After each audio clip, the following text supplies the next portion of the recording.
What is going on, everybody? Voidlego here, back with a brand new episode of Disco Elysium. Last time on, we started up the second day, in which, first things first, we finally checked out the body in the back, the hanged corpse, and we discovered a couple of things. First of all, we discovered that most of his armor, well, he had been wearing armor underneath his clothes, had been taken, probably by scavengers from around the town.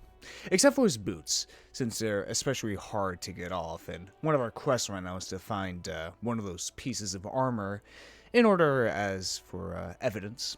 We also found out that he had a giant tattoo on his chest of that of a kind of constellation, perhaps, or maybe something else, but we don't exactly know the meaning of that.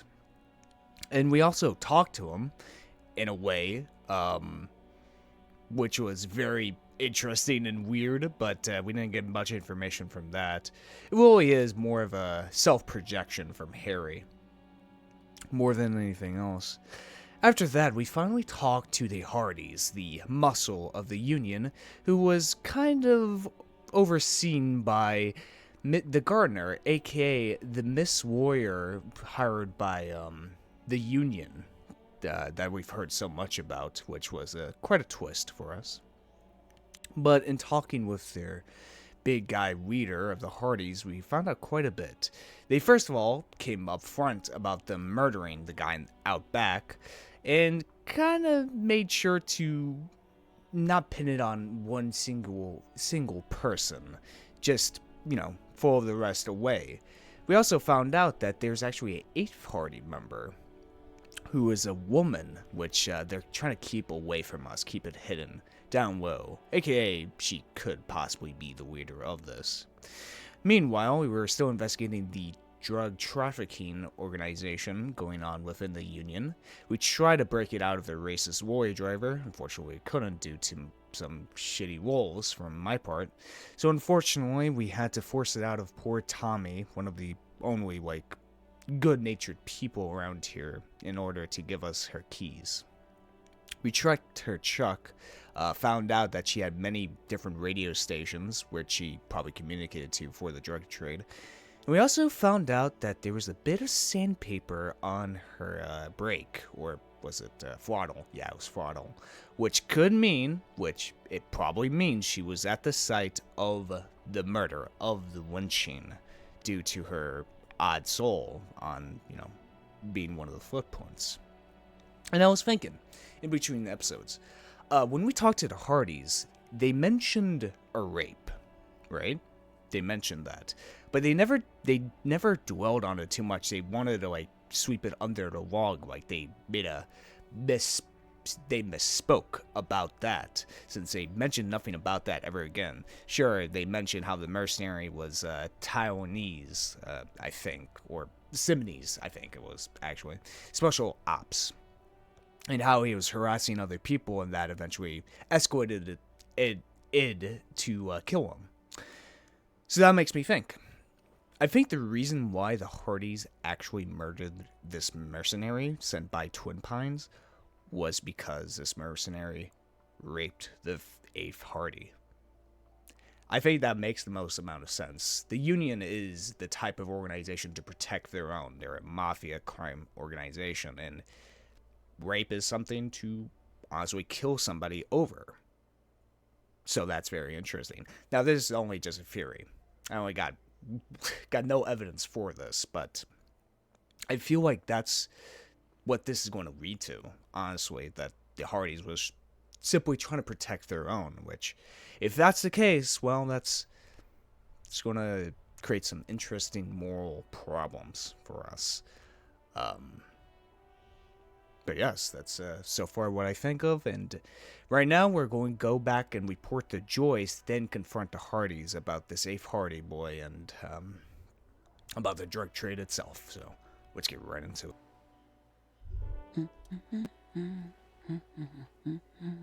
You see a sturdy woman humming to herself. She seems to be browsing books. Good one? Point at the book. Yes? Hello? She nods, her attention fully focused on reading. Who are you? Me? She walks No up one. briefly. I'm just a working class woman. Just a work. She doesn't really want to be disturbed that much. If she's such a working class woman, why isn't she working? Shouldn't a working class woman be working? Not all the time. Right now I'm browsing books. She pauses. Even a working class woman needs something to read. Good. Good. Nod. It is. I'm a policeman. Just wave. No need to divulge. It takes willpower to even read the offered name. John Klaus from Iguana. Well, that was an interesting woman. Maybe we'll talk to her later, but we should really just get to Joyce here. Come on, kid. We'll walk all the way over there, or sometimes one. Just depends on the mood of a good old-fashioned Harry Dubois. I wonder what type of information we'll get Joyce. Maybe she can give us information of the tattoo the mercenary had, but at the same time I don't have a lot of hope about that. But it would be nice. What's that? Looks like there was some more construction here once, decades ago. Whoa, now we're going off. Alright, Joyce. You're back. Good. She takes a sip What can from I her help you Savoy with? thermal cup. I spoke with the warriormen at the roundabout.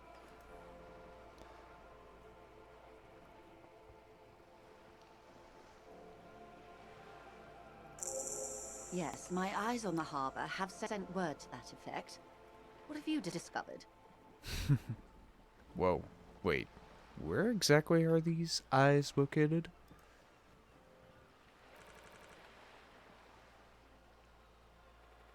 It doesn't really matter, and I do apologize for the surveillance. Wild Pines can't afford to be blind at a time like this. Getting spied on by the Union and also the Wild Pines. Just absolutely great feeling. In any case, it's a relief to know someone has looked into it. If I may ask, will there be an official investigation? I assume you discovered there is an operation. If there is an investigation, it will be part of an ongoing operation, subject to confidentiality. I am sure you understand.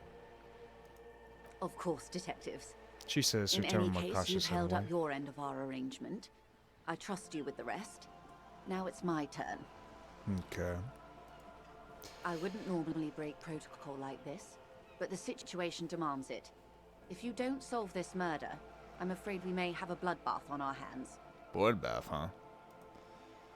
The words bloodbath sound cold in her mouth. They taste of iron and strawberries. What was that about a bloodbath? Yes. I'm afraid this strike may descend into a small-scale civil war, with possible consequences for all of Rivershoal West. Since you are sharing, ma'am, this is also the RCM's worst-case scenario. Yeah, I mean, that's how civil wars spiral. Or just general wars in general. Just the death of one person and spirals out of control. Then we're on the same page, as grim as it may be. I've already heard about a connection between the lynching and the strike, but I need your testimony. I have an indirect role to play, I'm sad to say. My employer experienced a momentary lapse of faith in me. In that moment, they elected to deploy a private military contractor as an insurance measure. They called it my security detail. A momentary lapse of faith. They were dispatched after I relayed the union's initial offer. Really? Every worker... A member of the board. Yeah. I tried to convince my employer it was simply a piece of rhetoric or a joke. They did not appreciate the humor. Okay. You need a security detail? Absolutely not. These mercenaries are muscle, pure and simple.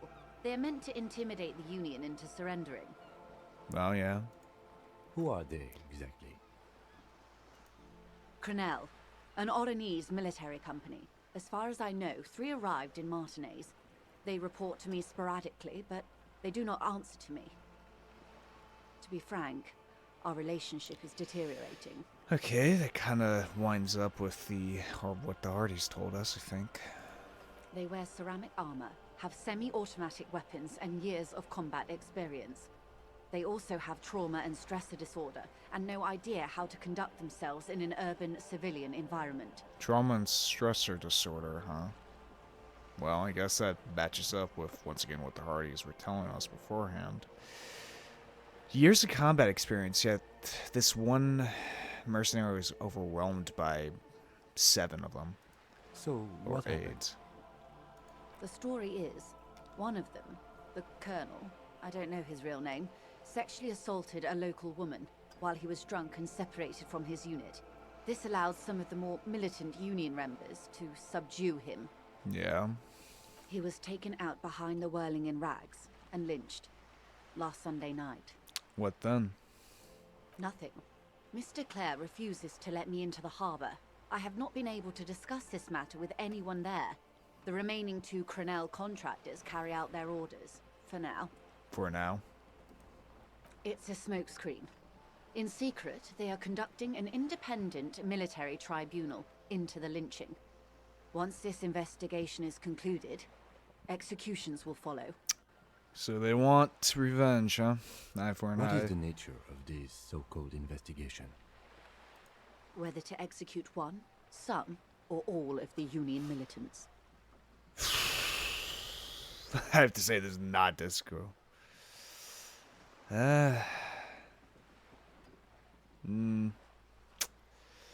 You've made a mess here. It was the Union who strung him from that tree. Wave questioned against the My side of hope her is boat. that you provide a single concrete suspect before Crenell indiscriminately pick theirs. Simply put, She grabs hold of the mainsail. if you don't pin this on someone good and do it fast, they will identify and execute everyone present at the lynching. This in turn will force the Union to respond. Shit. Alright. The Debardeurs have over 2,000 men. It will be 1,000 to 1. Have you ever seen a Hornet invade a beehive, Lieutenant? She leans back. It's not pretty. These men work in tandem using semi and fully automatic firearms. Their armor is virtually impenetrable to muzzle-loaded weapons, even yours. Most Union workers don't have guns at all. As I said, a bloodbath. Moment concludes.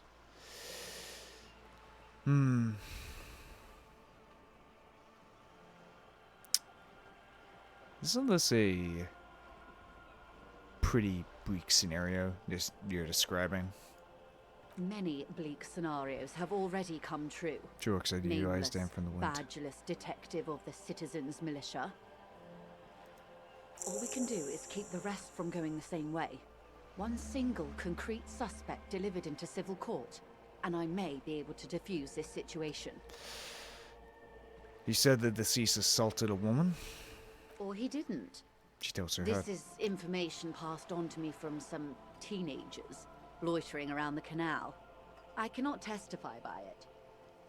What did these teenagers by the canal say? That the man was killed because he assaulted a local woman. I've asked around a bit. This seems to be the accepted story around Martinez. I think it's the truth. I don't think because the Hardy slip up we saw from last episode. I think this is true. It isn't like the cover story or anything like that. The lieutenant consults his notebook, his eyebrows knitted in concentration. Odd. We haven't heard any reports about an assault in connection with the lynching. Where did it take place? And when?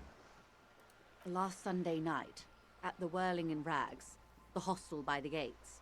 Supposedly, the colonel was drunk, maybe on narcotics too.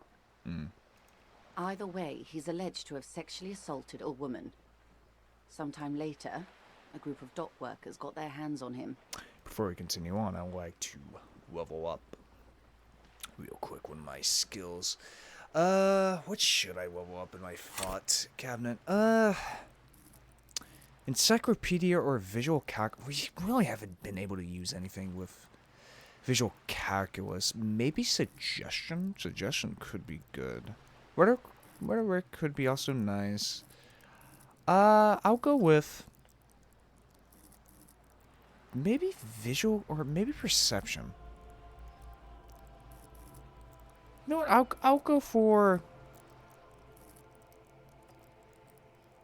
Let's have a bit more authority. I feel like if we have a bit more authority, that it's really a coin flip between these two. I'll go for visual calculus for right now. Yep. I like you can do that anytime. And who was this woman? That's a good question, officer. I don't have the slightest idea. As I said, it's a rumor. About a rumor. In any case, it's what the Colonel's remaining colleagues believe. You'll meet her soon enough, you feel. Yeah. What can you tell me about Colonel? Not much. Their public resume is relatively good, as far as private military contractors go. I believe they were once called Downwell.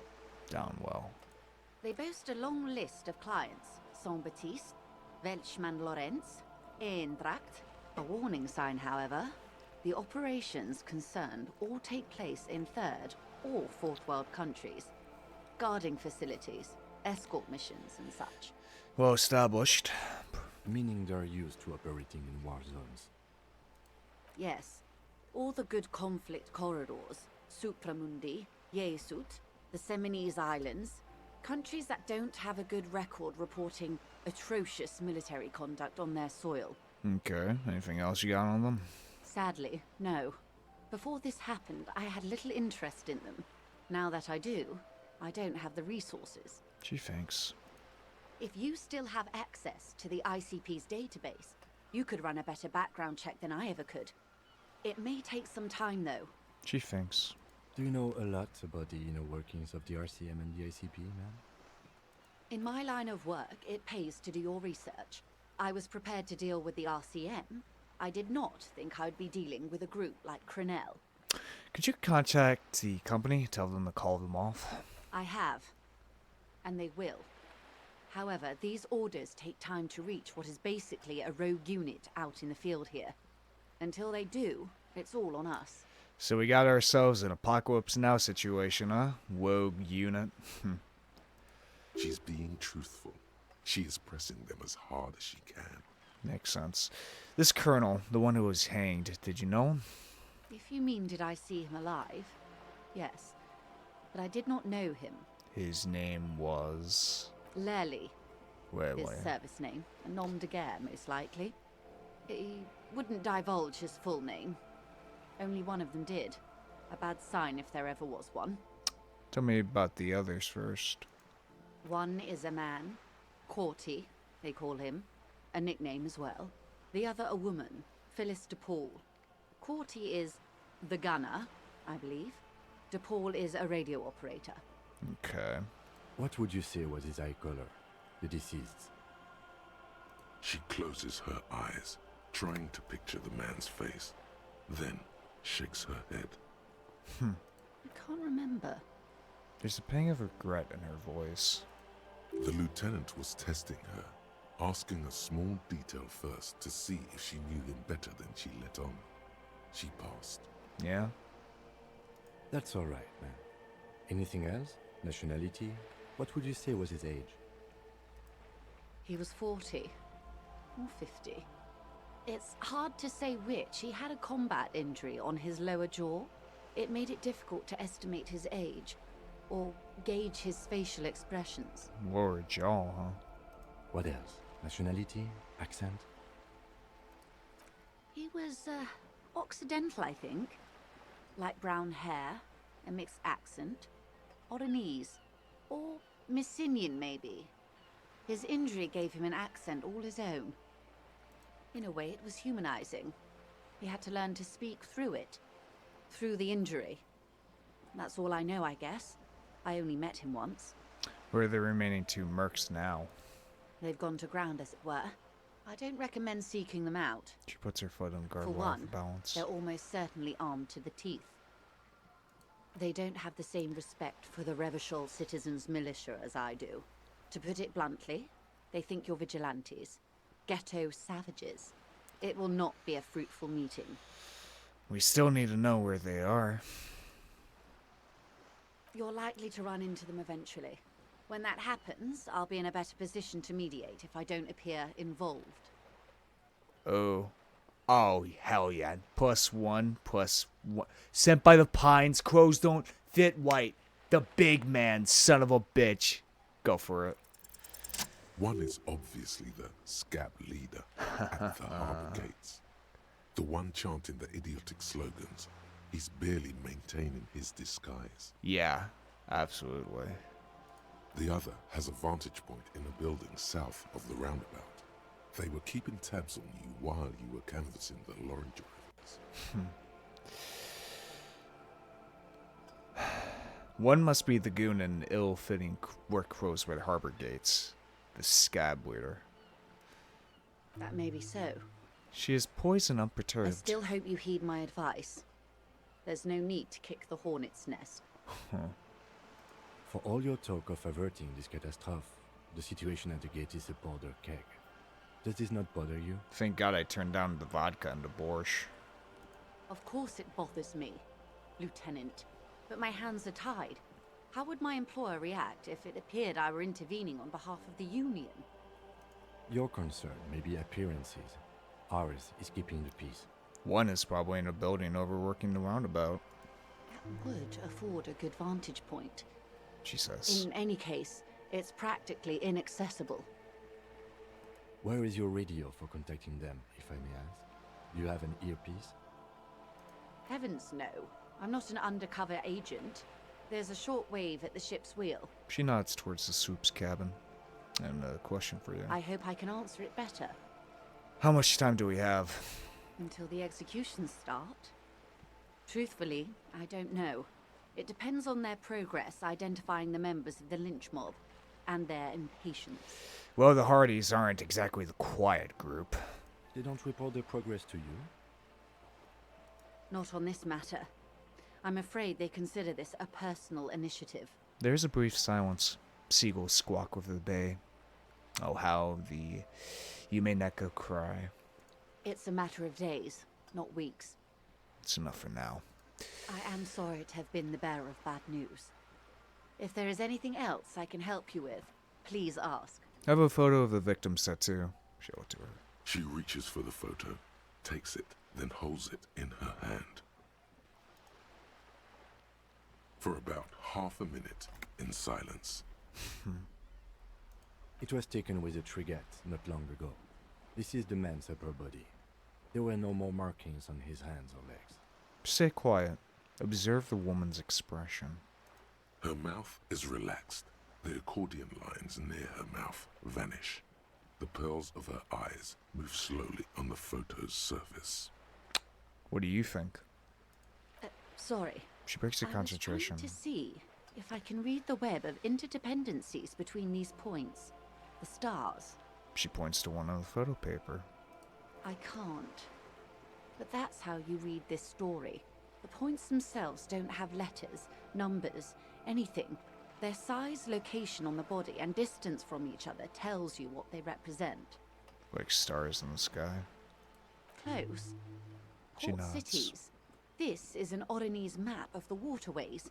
A sailor's tattoo worn by wayfarers of the Dolorian century. Over 300 years ago, the sailors would mark their bodies to map their travels. So we got ourselves a fashion sailor, huh? What is the use of this map? The sailor's soul would use it to fly back home if they should die abroad. This is a sort of contraption to be reeled back in by. The silver cord, they would call it.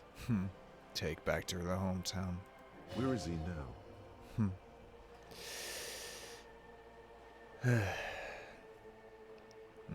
This one has flown quite far by now.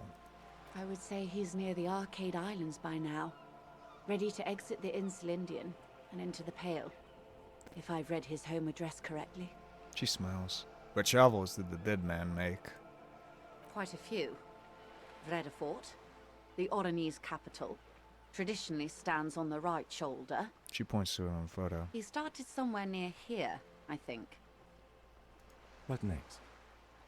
Then he made his way to the Pretto Grande, through what I think must be the Stutz Canal, an artificial channel through the Occident. From the Pretto, he sailed to the Insulindic Ocean, first the Semines Islands, then this. She points to his heart. What is that? Revachol. Those are the two constants. Vredefort on the shoulder, and Revachol in the heart. They started the tradition of these maps right after the discovery of Insulinde, at the dawn of the Inter-Islary Age. Insulin? The old world passing by, and the new world already here. You said you can't read it. I can't. This man was no sailor, and these are no ports. I can understand geographic fragments, but not their meaning. Who could tell me more? His platoon members? The other contractors. Though I do not suggest you go and show them that picture. This man was their friend and comrade. You're right. I mean...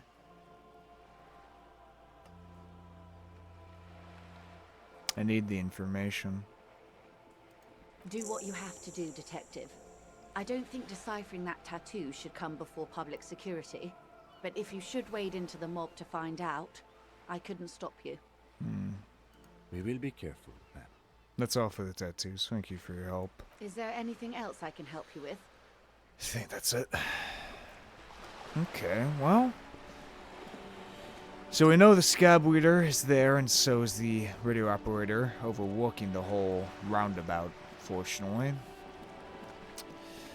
So I think it's high time we go talk to these Hardy boys, since now we've known a bit more about the mark, and more than likely know the reason why they exactly killed him. For that reason.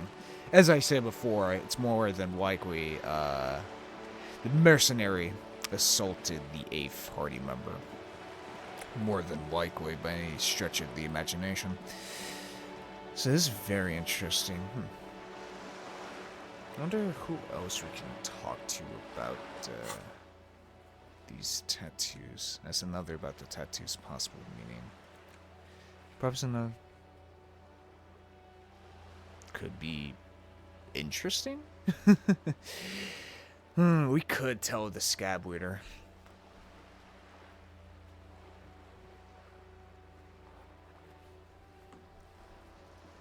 Good idea or not? Who knows? Who knows indeed. But let's get over to the Hardies and ask them some information and confront them about the drug trade, since we know all about it by this point. Hopefully we'll be able to establish our authority to them. Maybe. Perhaps. Maybe I should have put my point into authority instead of visual calculus, but... Yeah, well, it's a legendary fucking check anyway, so... I doubt I could get it with, like, another point in, authority. Okay. Alright. King Hardy. Looks like the circus left town, but the clowns are still here. Titus is not particularly happy to see you. God, yeah, it's Godway. No way. Guess what? I've connected you to the local drug trade. Like hell you have. He leans back There and is ruffled. no local drug trade. This place is as clean as a rifle. Go back to Jamrock and ask the local junkies how clean your streets are in Precinct 41 kilos. Huh. We'll do that. In the meantime, You point did you know south. that there's an abandoned lorry at the intersection that was used to move raw ingredients for drugs from Terminal B to Jamrock? The person driving it was present at the hanging. It was one of you. We've connected the footprints. He taps on his notebook and Detective, turns to you. do you want to deliver the coup de grâce? The thought forms in your head like a lightning strike branching in the sky. Let's do it. No, the thunder is his. Leave it to the lieutenant.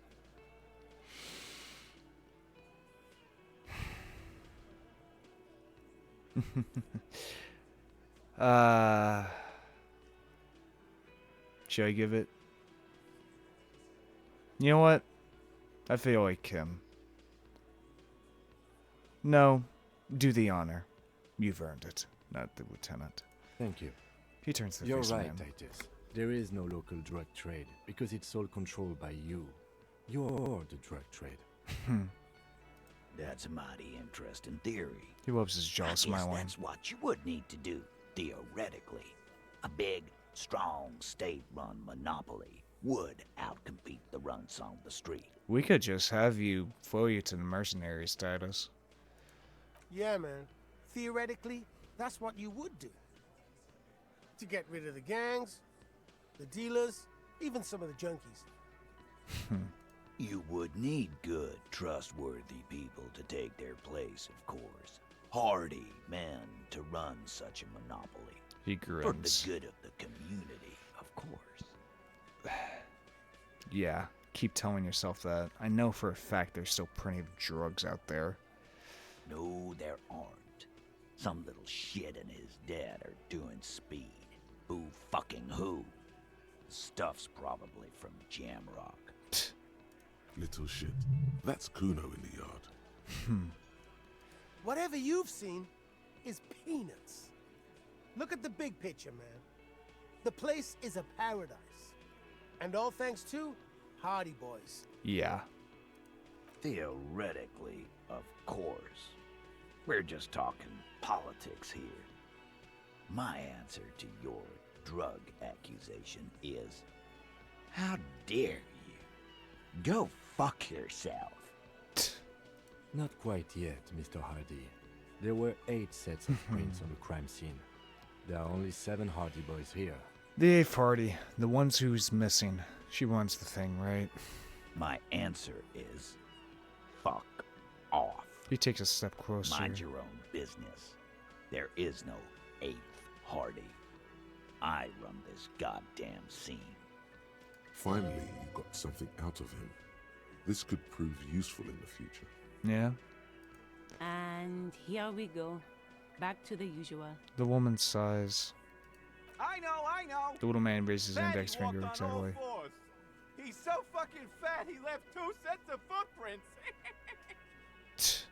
Despite everything, the little man is quick on his feet. Oh, he's shanky. Go fuck your mom, Dennis. That's more like it, boys. You heard him. It was Angus on all fours.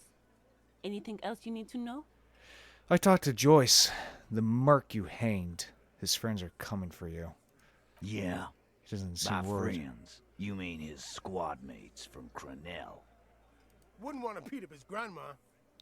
They're snickering in the room. Some of the men put their beers down. Yes, they're forming some kind of tribunal, and they're coming for you. This is what happens if you take the law into your own hands. Other people start doing it too. Let them come. Blondie The yells Hardy across boys the are right cafeteria. fucking here. You heard the man.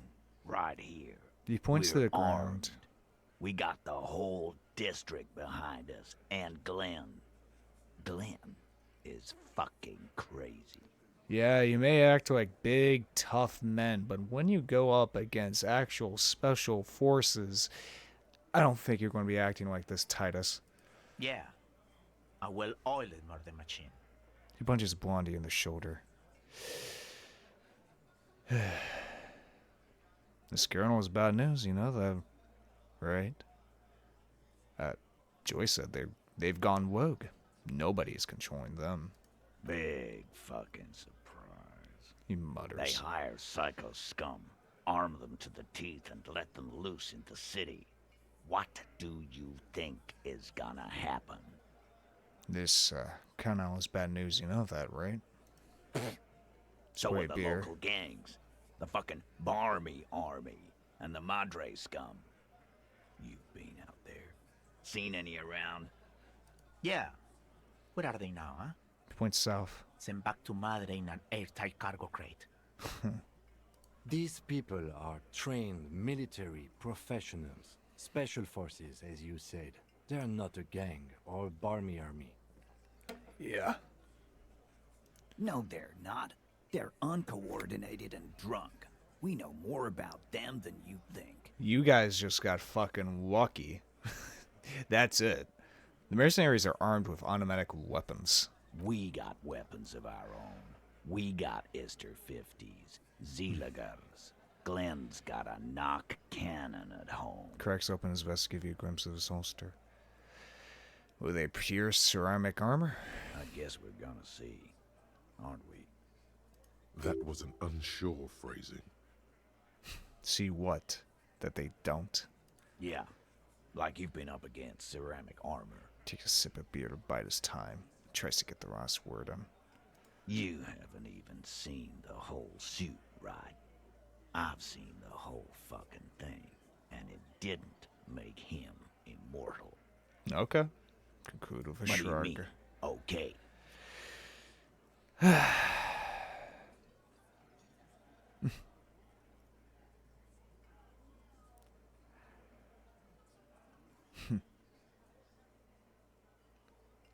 I mean, okay. They're going to wipe you the fuck out, Titus. No, they won't. Get Shakes out his here beard, with yeah. your negative energy.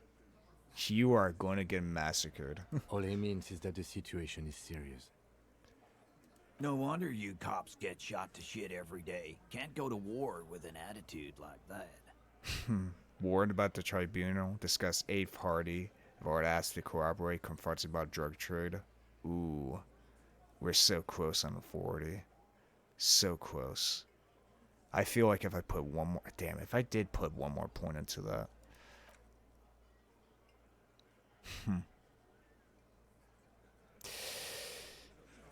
Ooh, Titus, my boy. You're not gonna like this. You are going to get fucking massacred. Is the best point.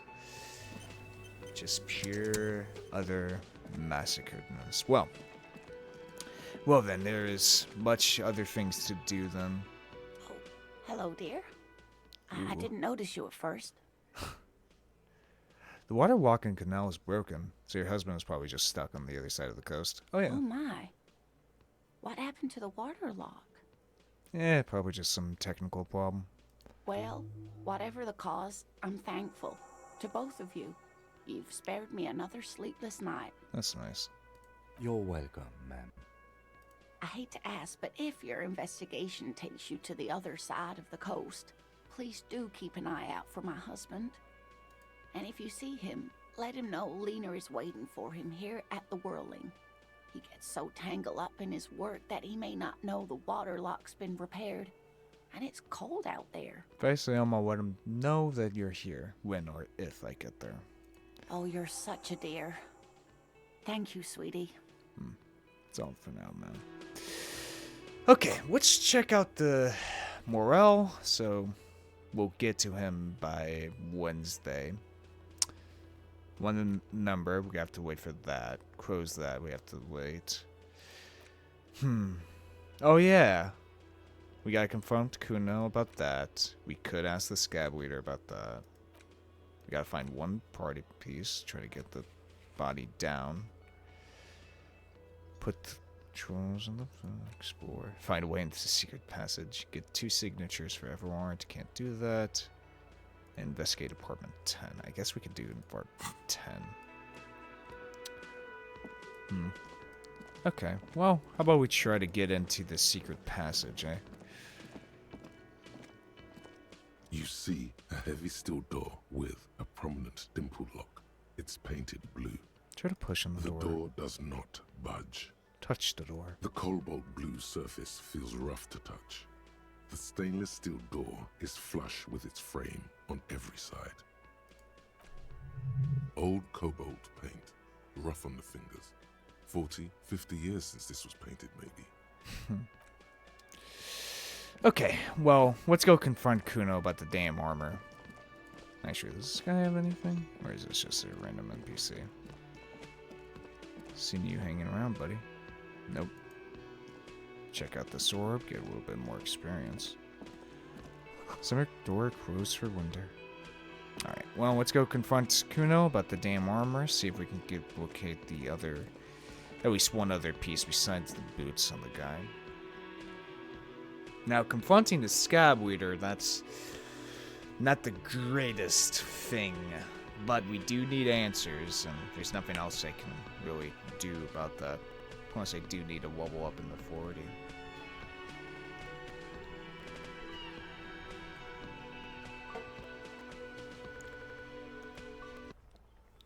Alright.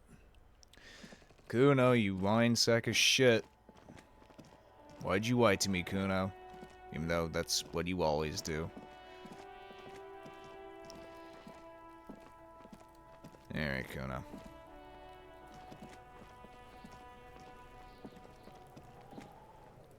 Fuck does Kuno care?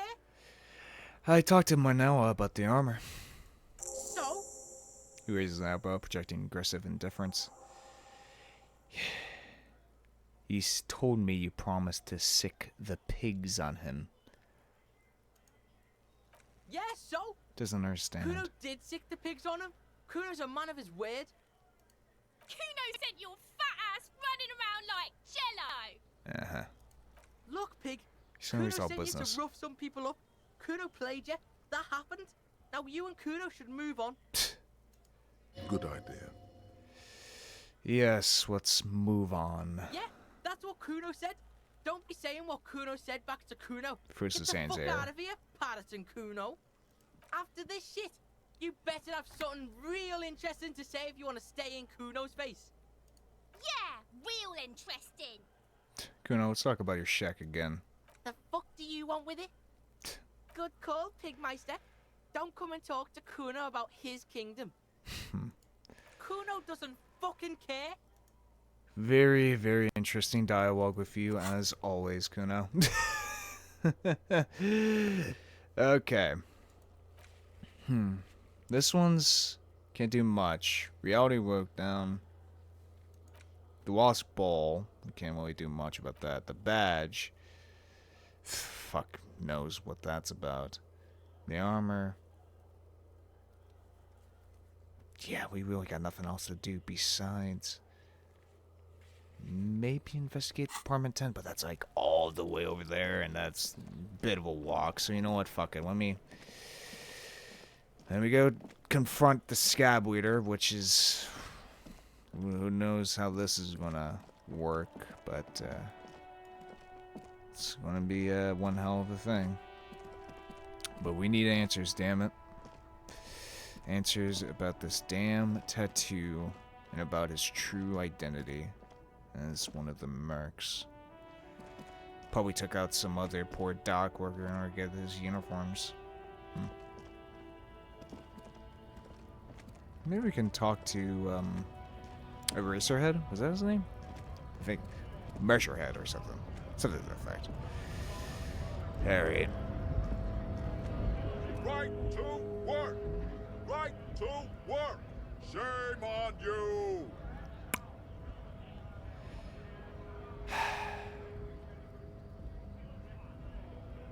Should I just come out and say it?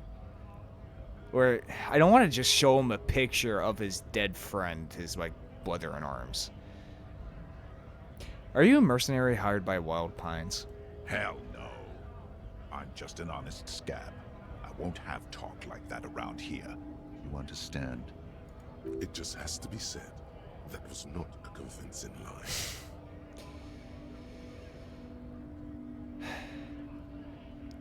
Is there a tribunal being convened by any chance? Fucking He breathes out slowly, his giant chest deflating, his mouth slightly open. I'm going to interpret that as a yes. There's a tribunal, and it won't be long until it's ready. Oh yeah. How about you fuck off now, huh? Okay, of course. Lieutenant says, his voice is soothing calm. He looks at you. There could be weapons aiming at us right now. Somewhere above, in the buildings. The other merc. Yeah. Don't push this. He's thinking. This is not the time. Okay. The man's breathing steadies, but his eyes are still narrow. Slowly, he's trying to get his right-to-work dance back on. Just gonna leave now. Okay, well, shit. God damn it, I just need one more point in 40, so I can at least get a 50 on the dice roll. At least make it 50-50 shot towards me.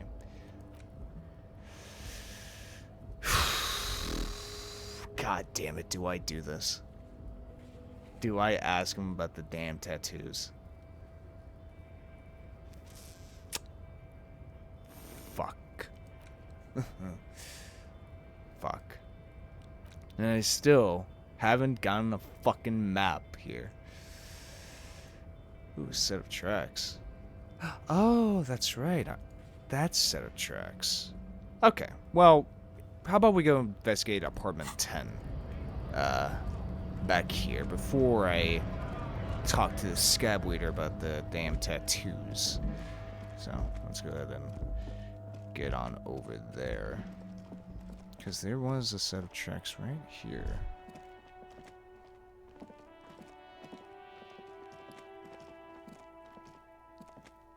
You see a set of tire tracks in the brown slush that covers the plaza mosaic. 50. Go for it. Reconstruct the movement. The tire tracks were left here by an unknown event that took place some days ago. It's a message, written in the language of burnt rubber. Start, crash, reverse, turn. Some of that rubber stuck to the tiles right in front of the whirling in rags. This is point A.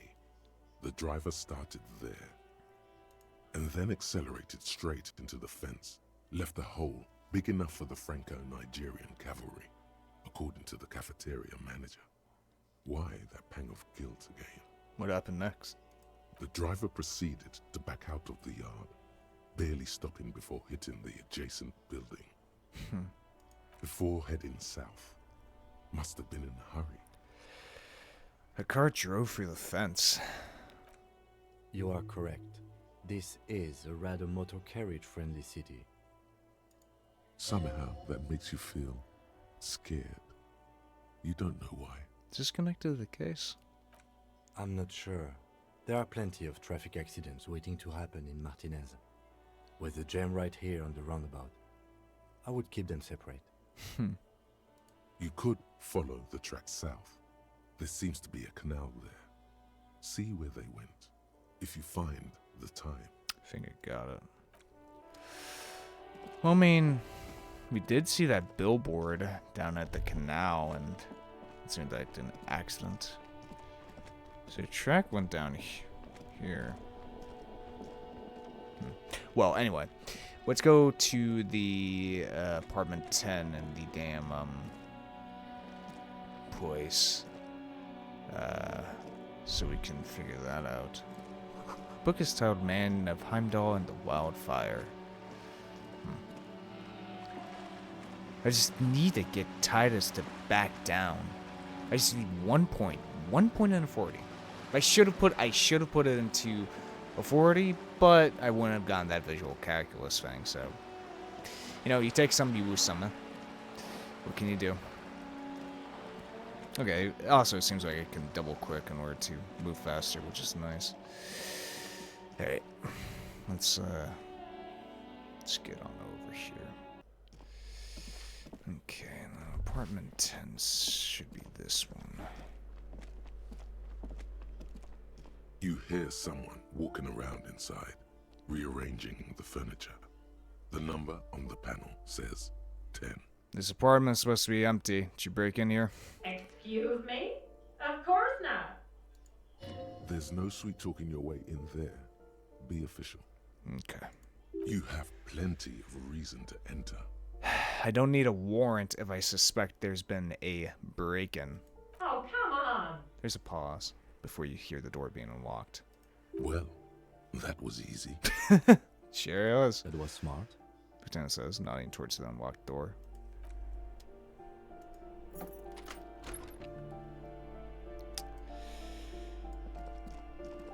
Well, ma'am. Satisfied? My What? name is Marielle Charpentier, and I'm an agent with Martinez Realty Associates. I am not breaking in, as I have every right to be here. The keys, see? She jingles a set of keys in her hand. Boy, there are a lot of different keys there. More than 20, at least. Her voice is really cheerful, despite her obviously hating you. Just like every other real estate agent. Do you want to see my ID as well? You can't legally ask for it, but why not? Want to see my residence permit too? She fumbles for her purse, fishing out a white paper-clad passport. Inspect the passport. It feels flimsy in hand, with the words Revachol Zone of Control written under a nondescript municipal logo. There's a picture of her with shorter hair inside, along with all her personal details. Everything seems to be in order. Thank you. Do you have any Swipe the questions? passport back on I need to be first. back in Midtown in an hour. What are you doing here? I need to get it ready for the next lease, but as you can see, the previous tenant completely trashed the place. Reprehensible. Who lived here? It was some kind of a moribund old man who used to be a business owner. You'd think they'd make rent. She stops hesitating. A sudden serious look crosses her face. This story didn't have a happy ending. But that was months ago. Anyway, was there anything you wanted, or is that it? I'm in a hurry. He lives in the Four Crows apartment down the hallway. Oh, that's another huge mess. The former tenant owes us 3 months of rent. 3. We closed the apartment and planned on auctioning off the valuables, but... And again, I have no idea how stupid mistakes like this can even happen. But Ron, when he came to close the door, didn't close the neighboring door. And there's a hole in the wall. A hole in the wall. Can you believe it? She spreads her And then hands. the tenant ran off with his stuff. He's gone. The money's gone. Just like that. She snaps her fingers. The sum must have been puny. Couldn't have been that much money. These apartments look pretty shabby. These apartments are perfectly fine. They have gorgeous architecture, a Uh-huh. million real view of the bay, good ventilation, neighbors, life, spark, and they are affordable. Yeah, affordable. It's one catch. I'll tell you, Martinez has a future. In a few years, it's going to blossom with artists and creatives and those radio computer wizards. So wait, what happened with the wall? Don't ask me what happened with the wall. I have no idea how we're going to find the time or resources to fix it. Both apartments are now unrentable. Both. She's still shaking her head. Manicured hands now cross over the chest. That's all, thank you. Of course. She replies with a smile, but her eyes remain glazed over. She's been waiting for you to leave. What's that back here? Twisted pack of medicine peeks out of the box. She take it. Looks like a fine mattress. Don't be ridiculous. You can hear it swarming with bugs. Well, it's a good day to... Ooh. Mind checking this real quick? Ah, some nice... +1 to indirect modes of taxation. Well, once you look at that, very nice. Okay, well then, might as well check out new dress shoes, huh? Indirect modes of taxation, you say? My favorite. Let's see here. Oh yeah, I got a bunch of stuff here. When did I get these? Oh yeah, I did. Black monk straps. These pearl and Ingersoll shoes have no racing but a strap and a buckle. Due to their elegant and affluent design, they have been described as the most advanced dress shoe. So advanced, in fact, that walking through slush and mud does not leave a single trace on them. +1 composure. Means something to keep in mind. Report back to Queen Wei. Alright, let's go ahead and report back to her, just to make sure everything's a-okay. Though it took me a day, but I don't think she's noticed. Give me a moment. I didn't find any counterculture people in apartment 10. It was just a real estate agent setting up the room for new tenants. I see. She takes out her handkerchief and wipes her I hope nose. some good people are finally going to move in. This place needs them. Wax women, sexual deviants, that's who come. Yes, radio. Yes, radio computer wizards are coming. They're going to save the place and the economy. Oh, I do like wizards. She agrees and so people well. like that in general. They have a lot to tell us about our fates. I mean, who doesn't love a good wizard or witch? She means clairvoyance. Alright, well then. Another task done just like that, huh? Replace wasp ball.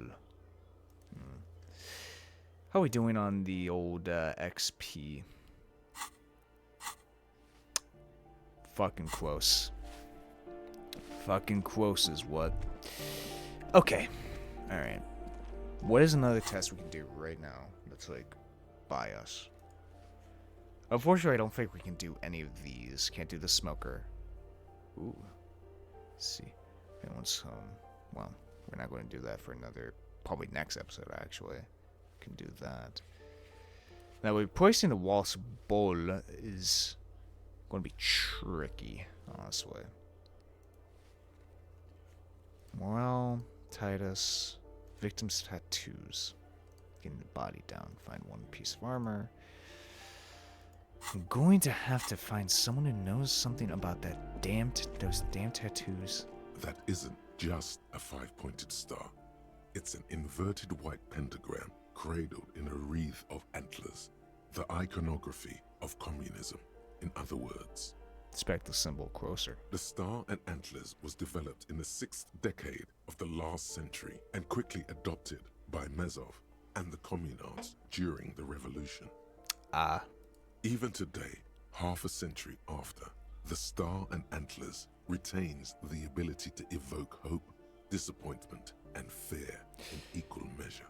Why is the star upside down? To symbolize the toppling of the old order. Also, some social democrats were already using it. What's the deal with the anti-wars? The wreath of antlers represents a natural crown.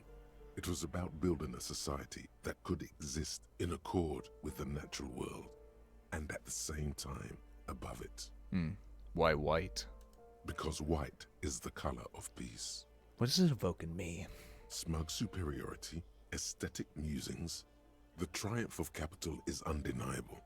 But maybe the guns were sort of cool. Revolutionaries had loads of guns. Guns are pretty cool, Buster. But anyway, I just had a thought. How about we go talk to that artist lady? She's an artist. She should know symbolism. If we show her the tattoo, she could know what it means.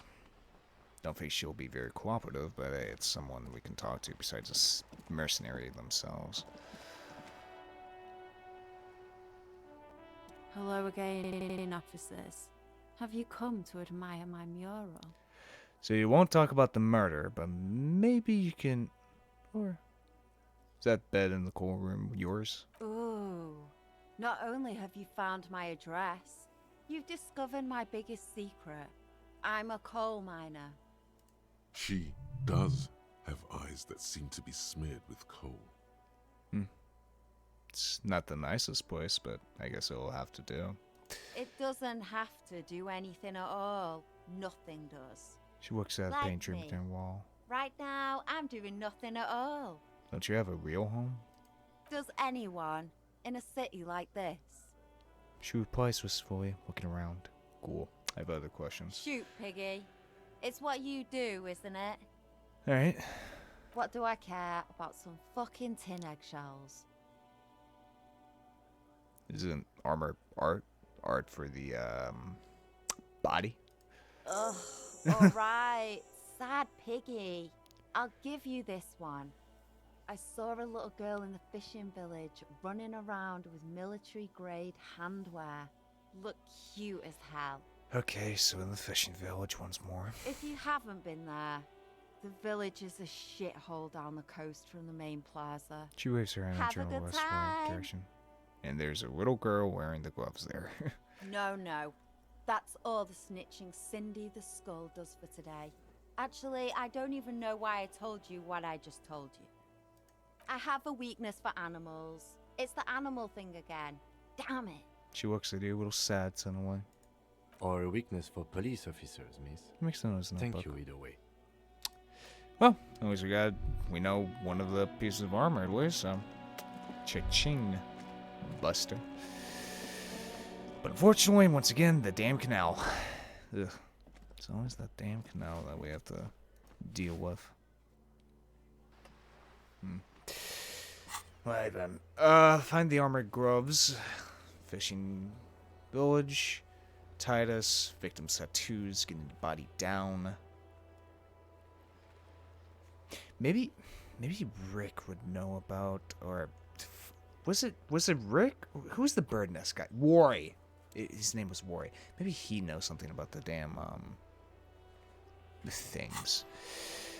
I mean, I don't got many weeds, unfortunately, so gotta do anything I can. Would probably know it since he's, I don't know. Seems the type of guy that we fall out, know about it. I really don't want to fucking ask the damn scab leader, dude. You know what? We haven't really been in this store at all. How about we actually finally step into it? I keep walking past it. Police work stuff. Take breaks, select strangers, explore. Well, hello there, miss. Fancy boys you got here. Old sports magazines tucked away in a dark corner. The book collects the national receipts of Hardia. They're all about wake trout. Maybe she knows about tattoos.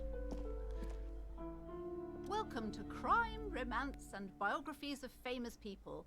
My name is Plaisance. Plaisance. The clerk extends a greeting. Be welcome, and please take responsibility for the energy you bring into this space. Before we go on, you seem to be well off enough. Can you give me some money? I didn't read the rest of that sentence. So, are you the owner of the store? I am. The proudest owner of our little shop of culture. Her voice is high-pitched, as if to give it more penetration. She has fine-tuned her voice to find the most welcoming approach for attracting new customers. It doesn't work. Your daughter is the one standing outside the store, right? Annette, yes, my daughter. I hope she wasn't slacking off again with her nose in science fiction. Tell me, was she at her post doing her job like a proper girl? Yes, of course. Wonderful. Did you talk to her? Yes. Great. On a scale of 1 to 10, how compelled were you to buy books after talking with her? Her opinion of her daughter depends on how well she lured you into the store. 10. She's certainly very polite and helpful. My precious, her dedication brings joy to my heart. She's immensely satisfied with the answer. I hope they turn out as great as my Annette. Annette is...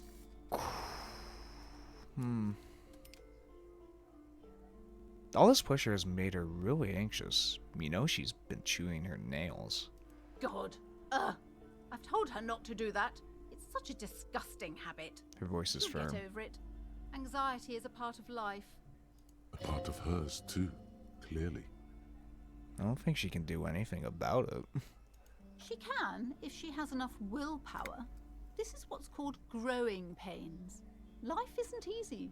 Life doesn't give breaks. Well, at least give breaks to your daughter. Come on, ma'am.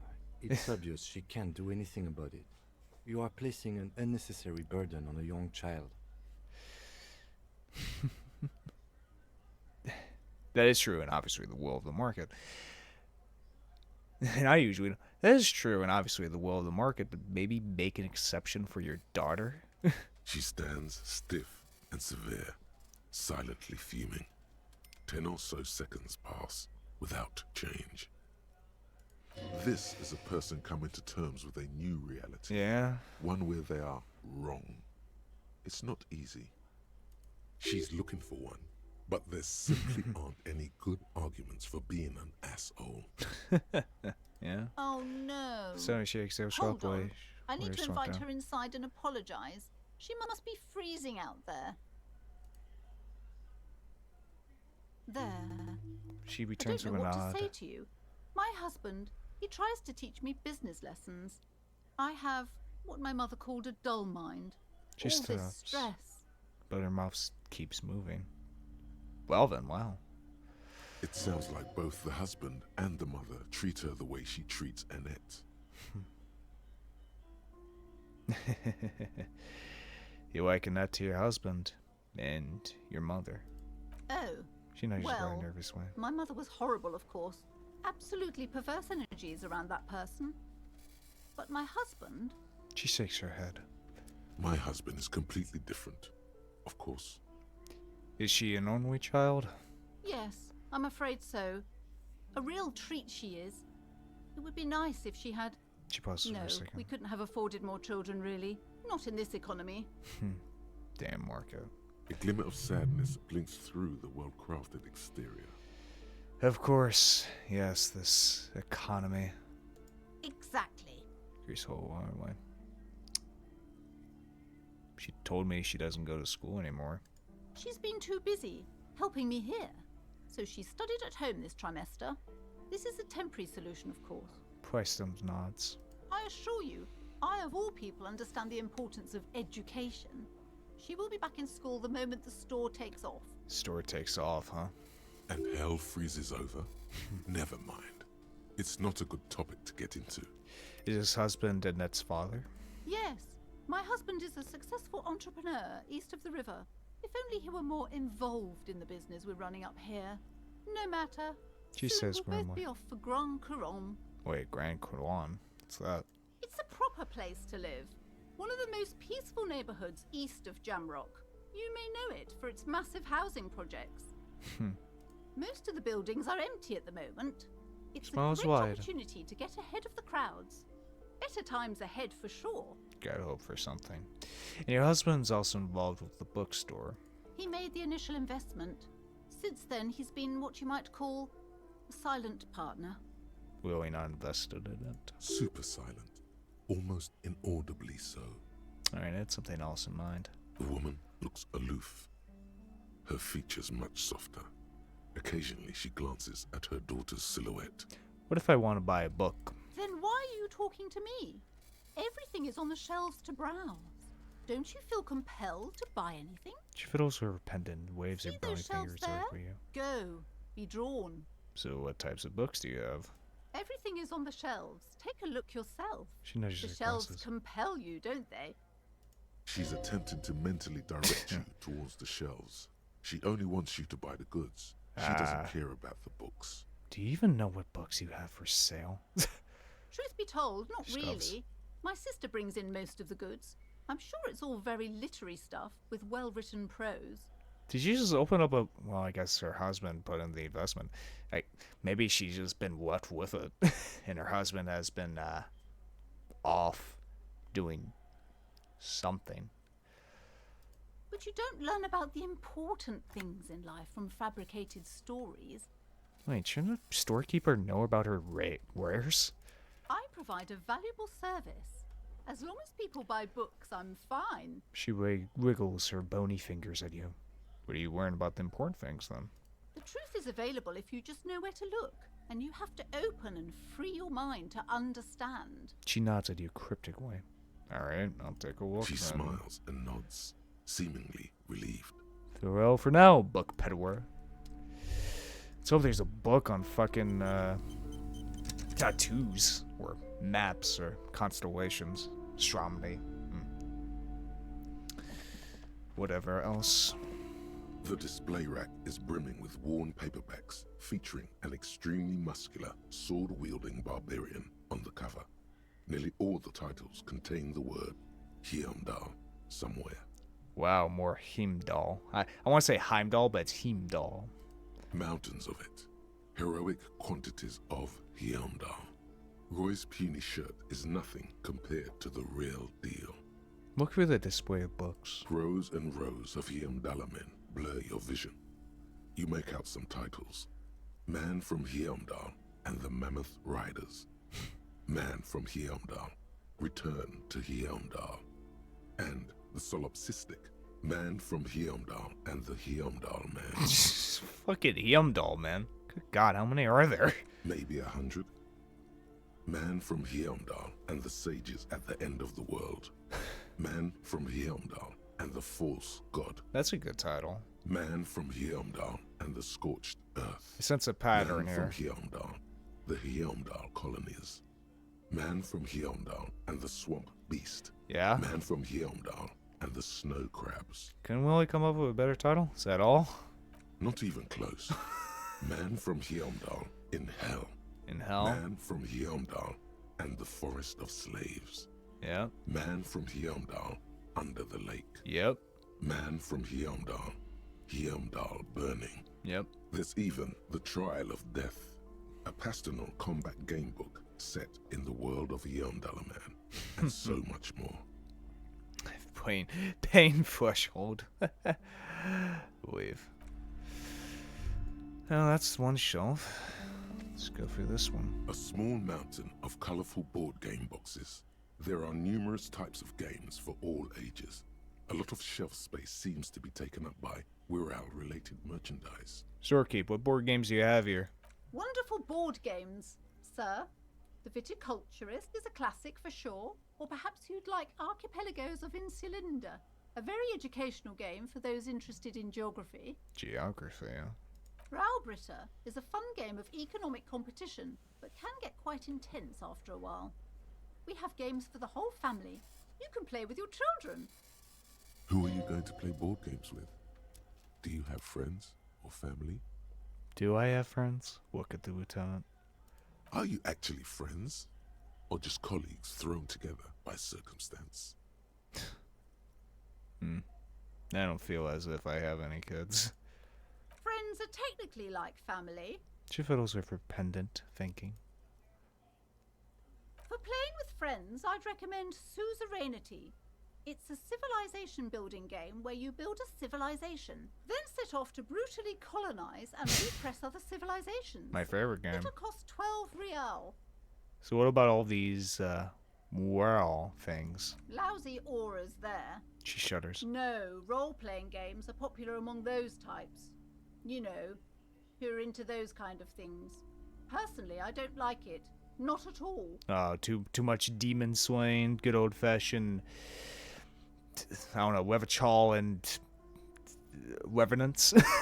I've heard they turn people into occult enthusiasts. Of course. That they have rituals where they try to summon entities. Highly immoral stuff. You can still buy them, though. She looks at the table, crossing her arms. Look through the pile of real-weighted An items. endless variety of source books, lore books, and codices litter the table. The topmost book is titled Welkin Compendium, 2nd edition. 2nd edition.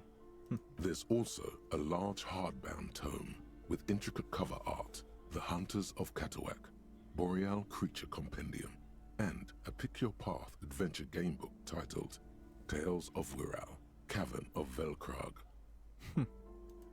Books in a board game section? Who wants to read books? Anything that really catches my eye? There's a box that says Wirral, 3rd edition Mega Setting Supplements Module. Mega Setting. The side panel notes, a fantastique adventure board game, new maps and miniatures. A sticker on it displays 25 real. Damn.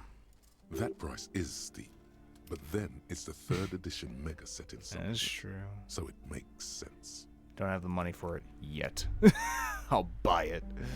Actually, let's talk to poor girl here. I'm sorry, sir. I can't talk right now.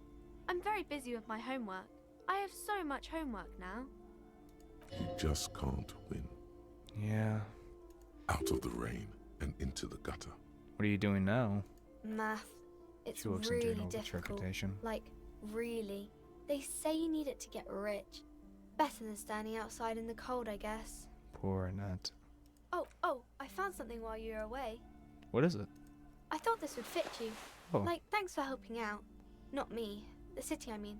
Like a detective does. She gives you a hat. Almost exactly like the one Dick Mullen wears on the covers. Wait, where did you get this? Just what Dick Mullen would ask. I got it from behind the curtains. I'm not really supposed to go there. Okay, I get it. I can work just like Dick Mullen, except I'm an actual police officer. Yes, I bet it looks Friends. good on you. Really serious. Right, I have to get back to my homework now, before Mum notices. Man, this is hard. She looks back at the infernal scribblings under her nose. Well, let's take a look at it.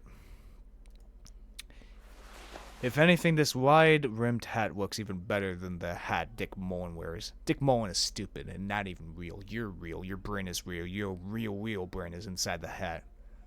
Oh, fuck yeah. I got the... Oh, take a look at me. Got the jacket, got the tie, got the pants, got the nice green shoes, got the gloves on, and these nice-ass glasses. Oh, hell yeah. Now this is my type of detective right here, butter. Fucking Dick Mullen. What's this? You see a set of tattered curtains blocking the way to another room. A strange cage-like trinket dangles from the curtains. Huh. Excuse me, officer. The Please back go room for is hers. strictly for employees only. Shopkeeper, what's behind the curtains? Nothing.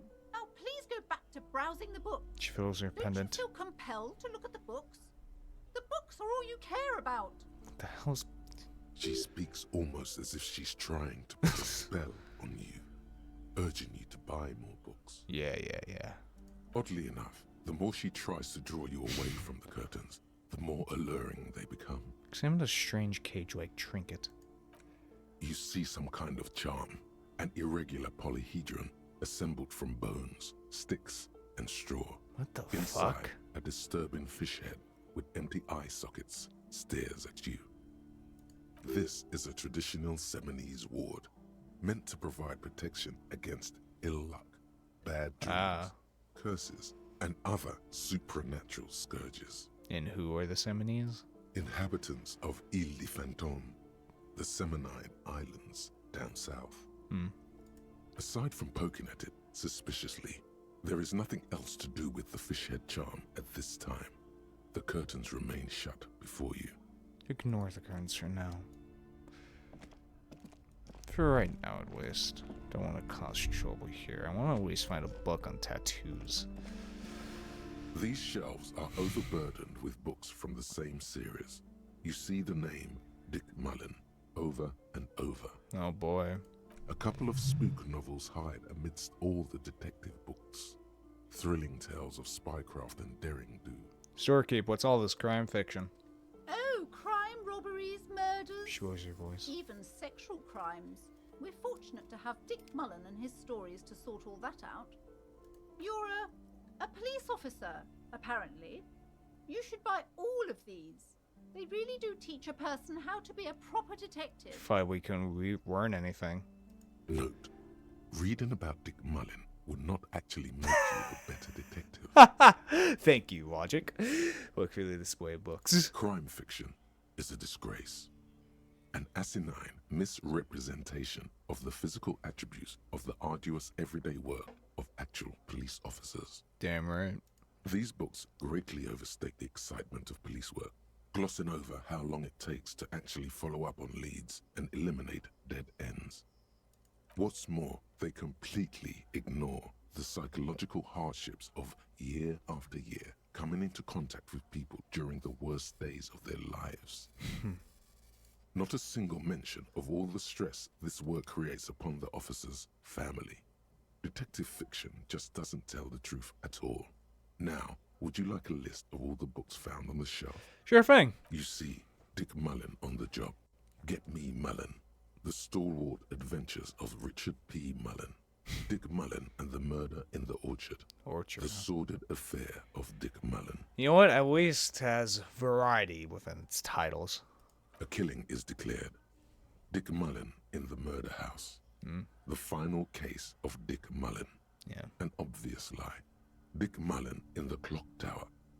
The Ordeals of Dick Mullen. Dauntless Dick. Yep. Dick Mullen's Funeral Pyre.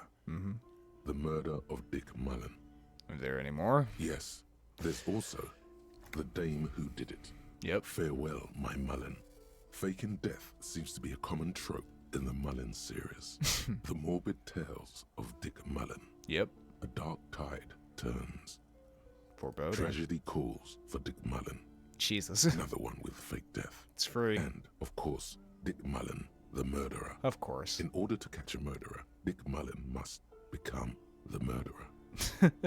After all this, you still haven't found the answer to the one question that matters. Who is Dick Mullen? Who is Dick Mullen?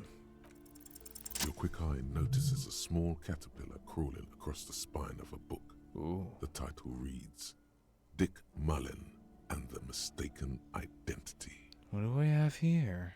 Mistaken Identity. A worn paperback from Dick Mullen's classic Hard-Boiled Phase.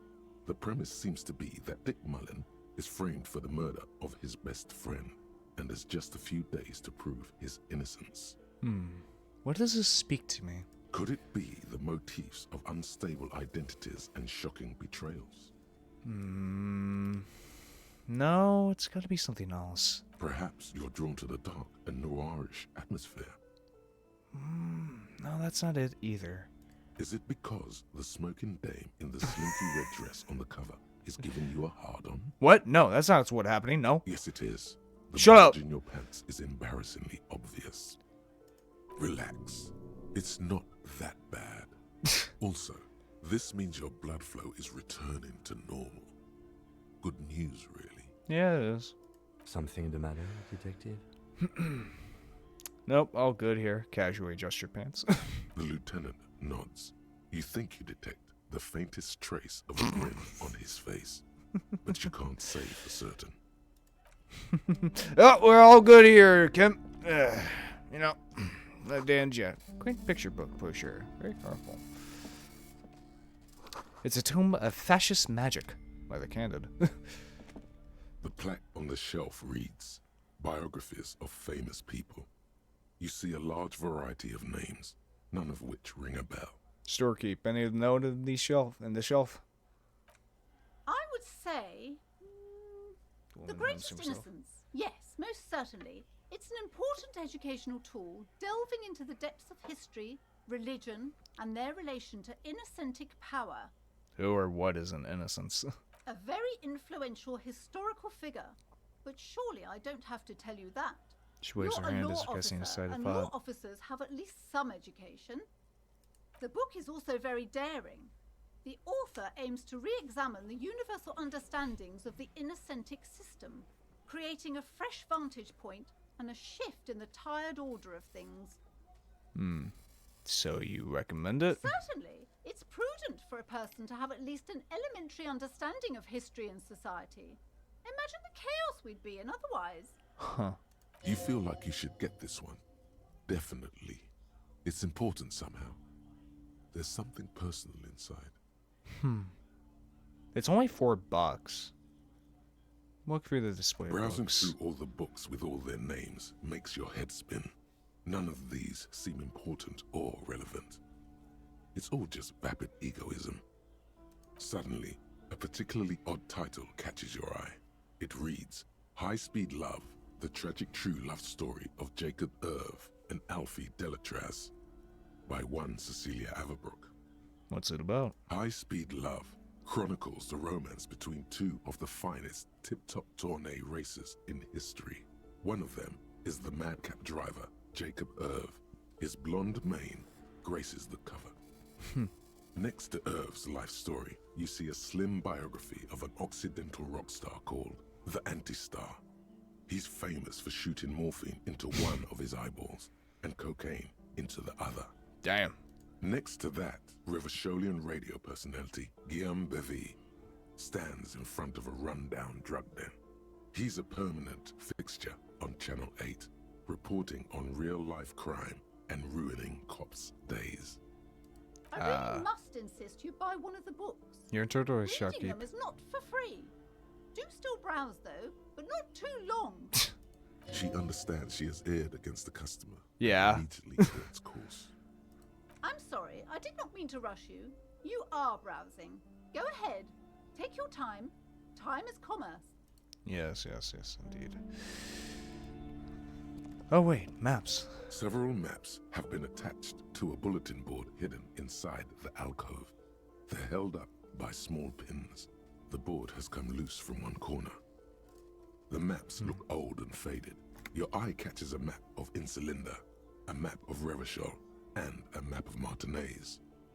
Look at the map of Insulinda. This large map displays archipelagos. You see a constellation of small dots on the light blue emptiness of the Insulindic Ocean. The largest in the northeast is La Caillou. You are here. Another far away in the southwest, Seminese Islands, Ile de Fantôme. What else? Ozon, Laurentide, Fas a la Mer, Archipelagos, North Arcade Islands, all just specks of dust on the vastness of the Insulindic.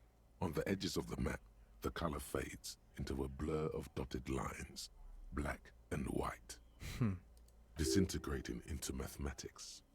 In the northeast, a dust mite stands on the north coast of Caillou in a bookstore. It's you. Look at the edges. The ocean breaks apart into a tangle of cosines and azimuths, all pointing into pale nothingness. Windy is the north azimuth. Grad is the northeast azimuth. Samara is the east azimuth. Seol is the west azimuth. Isolas, they're called. Isolas. Connections to other worlds. Words past the Insulindian, unknown to you. You only know you've never been there. You have little idea what they are. Distant stars, gods. But looking at them makes you feel almost non-existent. Whatever they are, the Isolas are immeasurably large compared to you, and very, very far away. Perhaps they are gods, gods of distance and outer dust.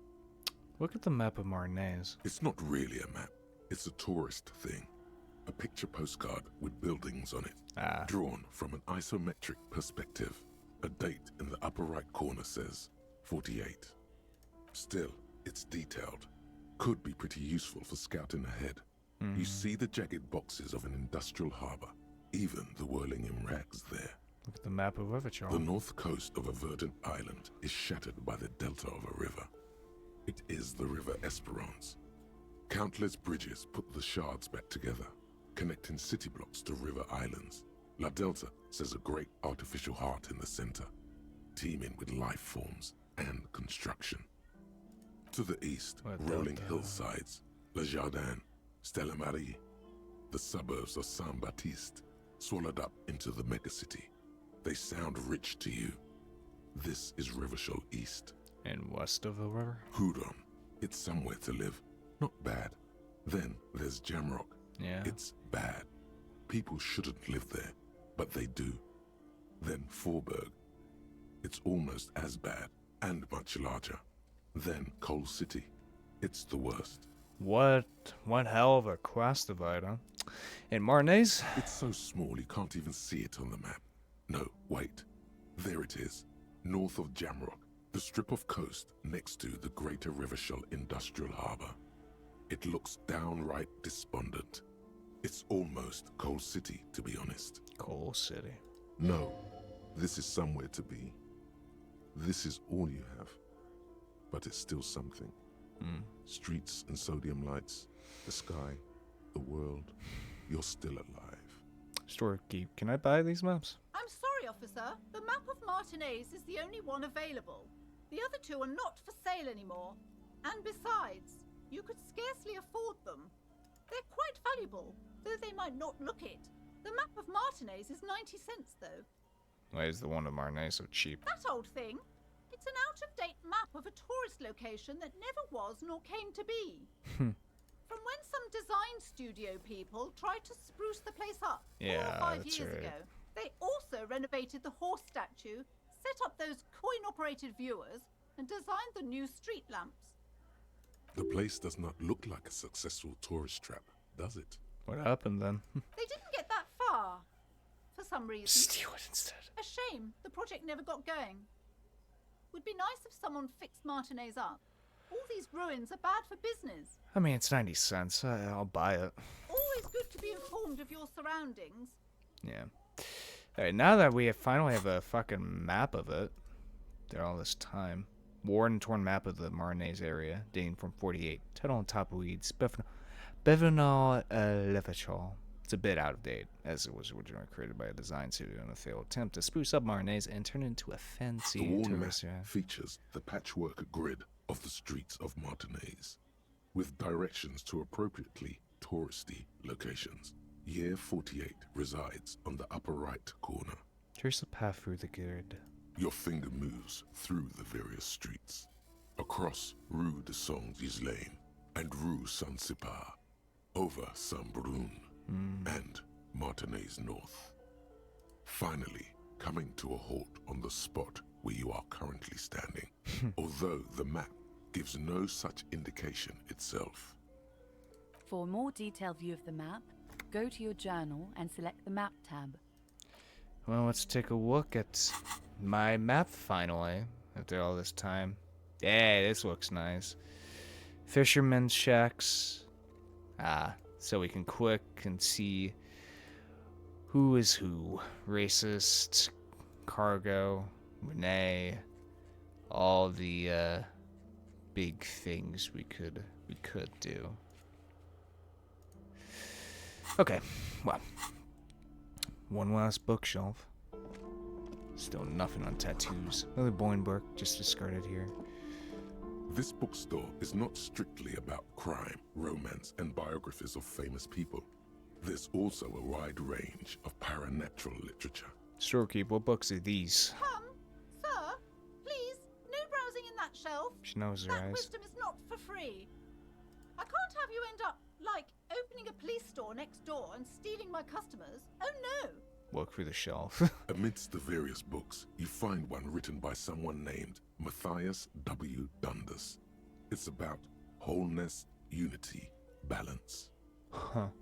These three things are very important to the working class mind. The point of the book, and many others on this shelf, is to give people medicinal advice in situations where they don't have access to paid health services. Interesting. Various paranatural books still litter the shelf. Well then. Great then. Well, at least I got a map, so that's nice. Everyone knows the most interesting things about fascist was their magics. Also, I got a skill point. Hey, finally, nice. Alright. A 40. Level that son of a bitch up. And try to assert dominance over motherfucking Titus. Shall we, fellas? I mean, it's something to try. We don't have much options, unfortunately. We could go find the bull for our poor loyal guardsman, but unfortunately I don't think we're gonna... I mean, we could check in with Roy. See if he knows anything about the tattoos. You know what? How about we go do that? I'm curious about that. About Roy and his bulls. I'm just want to know about that. I want to get over there and see if he knows anything about tattoos. I mean, he's a pawn guy. He should know something about it, right? Should at least. Also, that guy with the what was it? Oh, Swami. Yeah, he's gone. Hello, hello. Let me know if I can help you with anything. Okay, guess not, boy. Alright. Someone's gotta know something about these damn tattoos. Oh, maybe our boy over here. Can we talk to him? He doesn't... Well, yeah, we can. Just very... He's right next to this. Everything's still cool here, officer. Alright, Suang. Hey, we never checked this. Ooh, we never went over here. Hot air rises up from the sewer. Sour, acidic, and strangely comforting. Well, nothing over here. Okay. Alright. Enough shit. Maybe we can talk to Tommy? I doubt we can, but give him a shot. Talk to him about the stars, perhaps. Oh, look. It's This the is cop who turned me approaching, into a staring, bad averts person. his eyes. Never mind. Alright, fuck it. Let's just go try to assert dominance over Titus. This is all I got. Brother, this is all I got. I hopefully I turn this wall into a 50. That's all I'm asking for is a 50. Give me a 50-50 shot towards this. It's you again. Hey, not just you, gruff boy.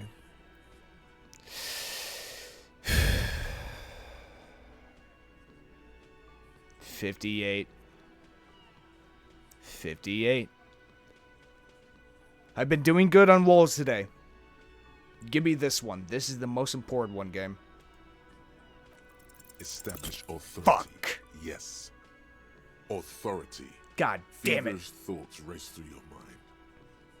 That's it. That's all I got. Did you already try the gun thing?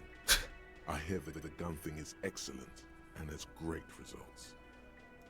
You're probably right. The others are only there for filler to make the gun thing pop.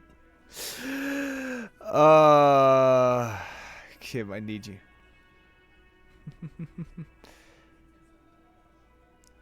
Fuck it. I'm not going to stop my feet. I'm the only thing keeping this town from going to hell, and you're not helping. Pointing my finger. And what exactly is it you've been doing that's so goddamn special? Shitting yourself in front of us. He wins. Going around, arresting kids on the street. Kids who've done nothing wrong. All the while talking racist shit. Don't think we aren't watching, fascia. People here trust us. We're getting complaints. Complaints? Fascist. That's short for fascist. I'm not shitting myself. I haven't said anything racist. Of course you have. You've been calling people Kip left and right. Inciting race violence in my town. Shut up, Titus. Callie said they've been trying to set up a race rally, whatever the fuck that means. Trying to get the Kips out of Revachol before the economy goes to shit. That's a lie. There's no race rally. Sure there is. Callie said they're both purchasing confetti. Ribbons, too. And loudspeakers. Shakes his head. And fireworks. Callie works at the carnival shop, you see. Get the fuck out of here, you racist carny. Titus points at the door. No race rally in my town. Yeah, Titus. What happened? We got Yeah, absolutely wiped. Let's go before it gets worse. What's going on? Are you racist now? Is the rally real? Please don't set up any rally. It'll make you look awful. God damn it, I have 58 too. Been doing so fucking good. Ugh. Alright, well, fuck it.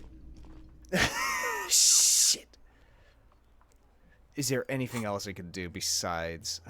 yes, there is other things. Do I want to get the boots off them? Yeah. Find one armor piece, victim's tattoos, one the number. Gotta wait. Gotta wait on this as well. That one I have to level up authority once more. This one I have to wait. This one I have to keep talking to Joyce. Have to wait on this as well, since, you know, that's the fishing village. This one I don't know about. This one I doubt we're gonna get much about it. Really, the only two things I could do at this moment right now.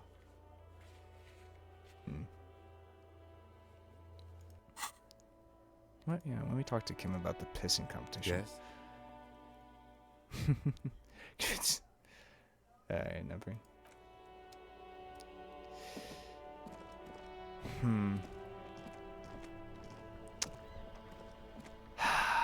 God damn it.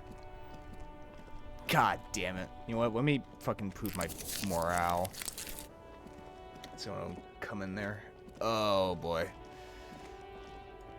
Let me just try again with half white. Looking for something on? Nah. Can't do nothing about that. Alright. Should I talk to the old woman? I'm just still waiting for the inevitable. I know. But ooh.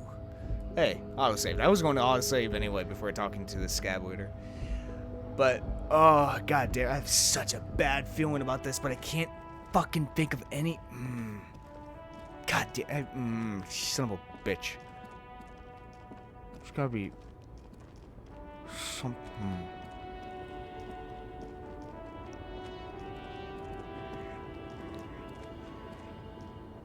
The woman is still hunched over the railing, her head swaying to the music, her eyes looking at nothing in particular. Snap your fingers in front of her face.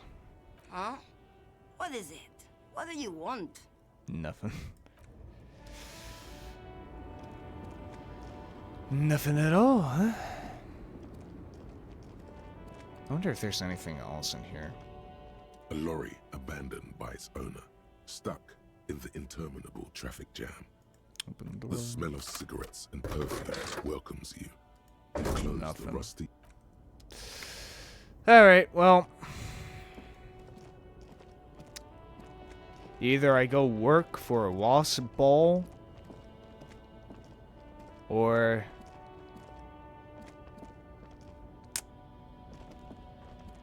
I really don't have many options, do I? I probably do. I'm just missing something. Maybe I'm just a fucking idiot. I doubt we're going to get...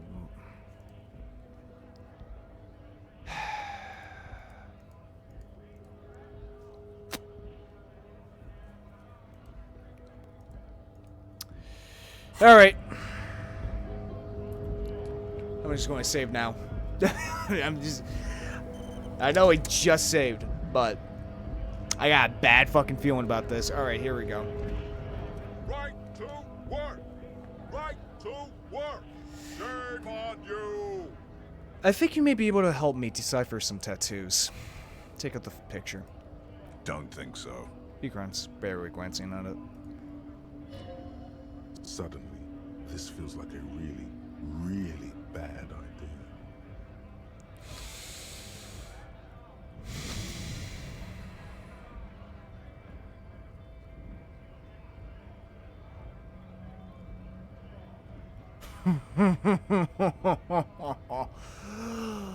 Oh, son of a bitch, do I push it? Okay, I'm not going to say it was not your colonel.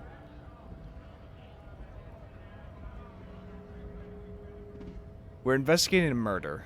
These tattoos were on the victim's body. Give him the photo. Silence. He takes the photo. Grey eyes dart back and forth on the glossy surface. His face is unmoving. Hard as a stone. But beneath it, you see dead flesh in colorful rivers of polychrome, melting skin and hair. Fucking loincloths. Really did him in. After a while, cranes his head side to side in size. Loincloths. Yeah. Can you tell me what the tattoo means? What it means? He points to one tiny star at the head but wise away from the man's heart, almost on his stomach. I can tell you what this one means. Only one. He squints at it, so small. You want to hear what happened here? Yes. Our colonel is deep in the bush here. Deep in the fucking bush. In Benital, 41. Monsoon season. He's on a reconnaissance mission. Benital is one of the inhabited islands of the Seminese archipelago near the Pale. Covered in jungle, it was anchor point for the Seminese nationalists in the proxy war held on the islanders' territory. Ah, okay. He spent a month behind enemy lines, scouting kept villages. Nothing but fucking bugs and snakes for fun. Men are getting restless. There's talk of switching employers. He licks his whips as if drunk suddenly. With some strange emotion, this is about to get really graphic. Last moment to back off. Don't interrupt him. Hear it. Our boy, He's only a captain then, but he knows how these men think. If they don't see action soon... Ooh. His voice gets strangely quiet. A long, long way from right to work. His gaze pierces the paper. At dawn, he comes upon two kids, breeding in the bushes by the river. Or maybe they weren't breeding. Maybe they were just making eyes at each other. I like to think they were breeding. Oh boy. We shot the boy. He was useless, but the girl, she was nice. A little fat, you know, but not too old. Oh, this is going to get fucking graphic.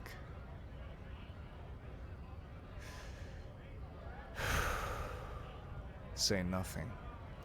She was quite the entertainment for the week she lasted. Expired in the hands of Sarge Mason. The kind of guy who'd make Chief there shit his pants and cry like a bitch. God. Somebody better stop laughing. Mason couldn't let go. Cut the tits off her cold body and fucking ate them. Said primitive spirits were watching over him now. Fuck. Drowned in a Something about creek this a town. week later. Spirits my ass. Something stirs in your stomach. There's a word on the tip of your tongue. Colorless, odorless. It's... evil.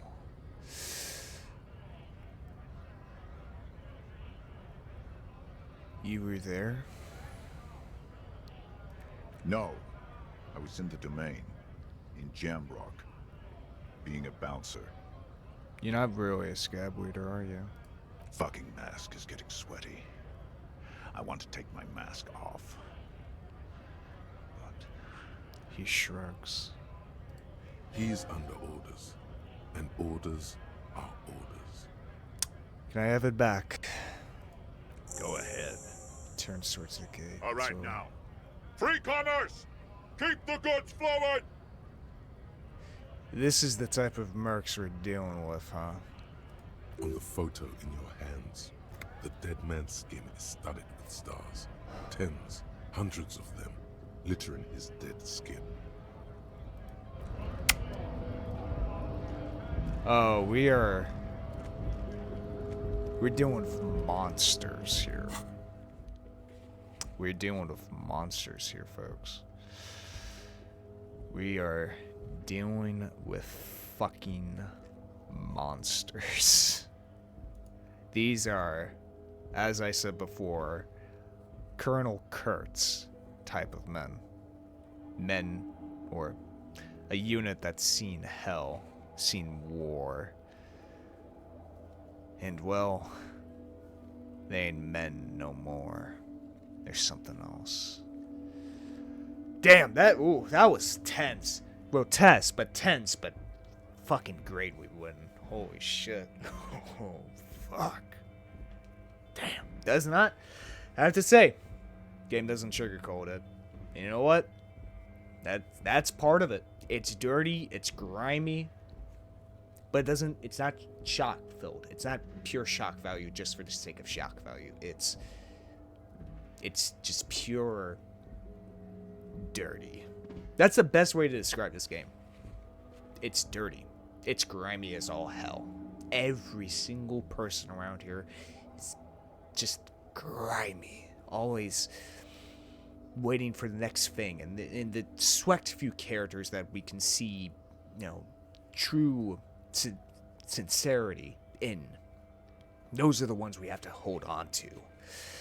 Well, everyone else they're different. That's a terrifying son of a bitch. Titus is just a tough guy. But him? That's a fucking monster right there. That's a fucking monster. Also, yeah, I think another person that we can talk to that I just remembered is, Measurehead up here. He's got tattoos all over his place, and he loves his tattoo.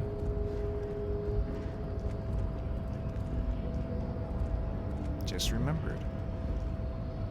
The unpromising race pupil returns. Why are you not with the Hardy boys? I am not the first line of defense. I am the last. He looks towards the coast to find In addition, these so-called Hardy boys are an effeminate clique of bodybuilders. Their company is spiritually degrading. You pick up on something artificial in his tone. Like he's putting on an act. This is unlike him. He is usually more himself. There's more to it. What have you got against them? Fine. They have recently fallen under the influence of a possibly sexually perverted female vagrant. A narcotics peddler. It's shameful. Who do you mean? Find out for yourself. Endomorphic blob. Interesting. Takes a quick note. Who could I tell about the tattoos? It's stars. I'm trying to think. I feel like we've talked to every single person. The old woman, Measurehead. I like this, by the way. I really like that time doesn't progress here, or it doesn't progress. Please let me down in the comments below if time does progress in the journal, because I just rather pause them. But anyway, maybe.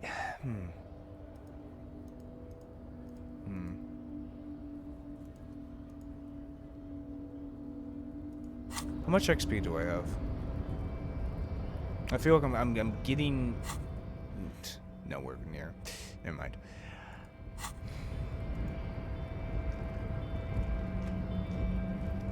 Maybe just need to know the tattoos meaning. Tattoos would be good. Like just need to know. Just need to know. Plus I'm not gonna fucking wait. Don't want to sit around and wait for all this shit. Maybe I go talk to Everard about this. He should know some stuff. By this point, it's not the Union I'm worried about. It's the fucking mercs. The Union, yeah, they can kick my ass. They could possibly kill me, yes. But the mercs, they're something else. They're a crime syndicate, right? They're a mafia. But crime syndicates are consisted of men. They're not special ops men. There's a difference. Even though it's the same kind of organization style, yes, they both kill people. There's something very different, fundamentally different between special forces and just pure gangs, pretty much. How about we talk to our boy over here? Oh, hey, mister. I knew you'd be back to talk with old Leo here, yes. No Anything trouble at real? all, mister. No trouble at all. Nothing. Alright, see if we have Everard. See if there's anything we can glean from him for right now. Perhaps about the tattoos.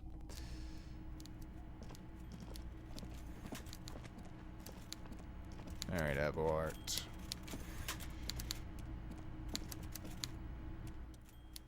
Mr. Dubois, I hear the meeting with Titus was a glowing success. His grin That's widens. such a relief.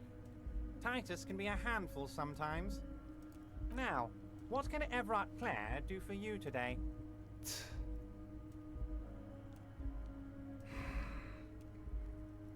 I've just finished investigating the local drug trade. Ah, yes. Your side investigation. Thank you. He just as blesses. You've got some spirit clearing up phony drug accusations alongside this murder. I'll talk to the mayor and see if I can get you the key to the city, Harry. Now let's talk real business. Actually, Rivershell doesn't have a mayor. He refuses to discuss it further. It's probably just a small nuisance to him. Probably. Not even a speck of anger in his voice. That's that then. I don't think we just don't have anybody that knows about the tattoos at this point, really. I can't think of any.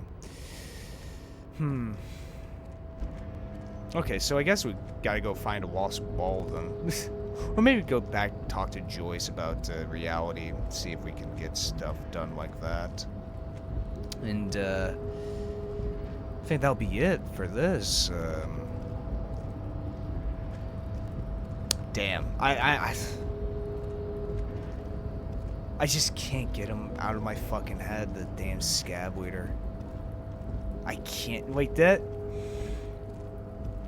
If none of you guys have like seen Apocalypse Now, that entire monologue reminded me of that entire thing.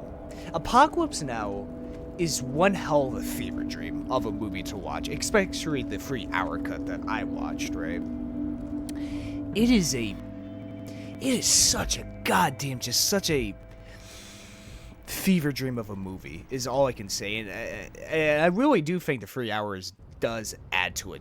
It does kind of make you feel like you're going insane and delving deeper and deeper into the rabbit hole of the Vietnam War with the main character as he tries to confront the rogue unit with Captain Kurtz, right?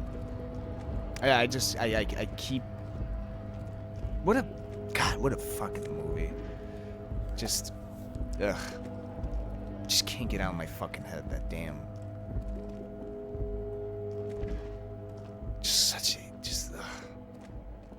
But yeah, that whole monologue by the scab leader just reminded me of that. Just how utterly... I don't know how to describe it, like... Weird it is. Just disturbing, actually. Maybe these guys know about the tattoos. Talk to them much more. We are still waiting for a replacement for the bull you sent sinking. Thank you for your time. Talk to his buddy here. I have really outdone myself. Takes a bite out of a sandwich. This is divine. Yes, that's what you need, Gaston.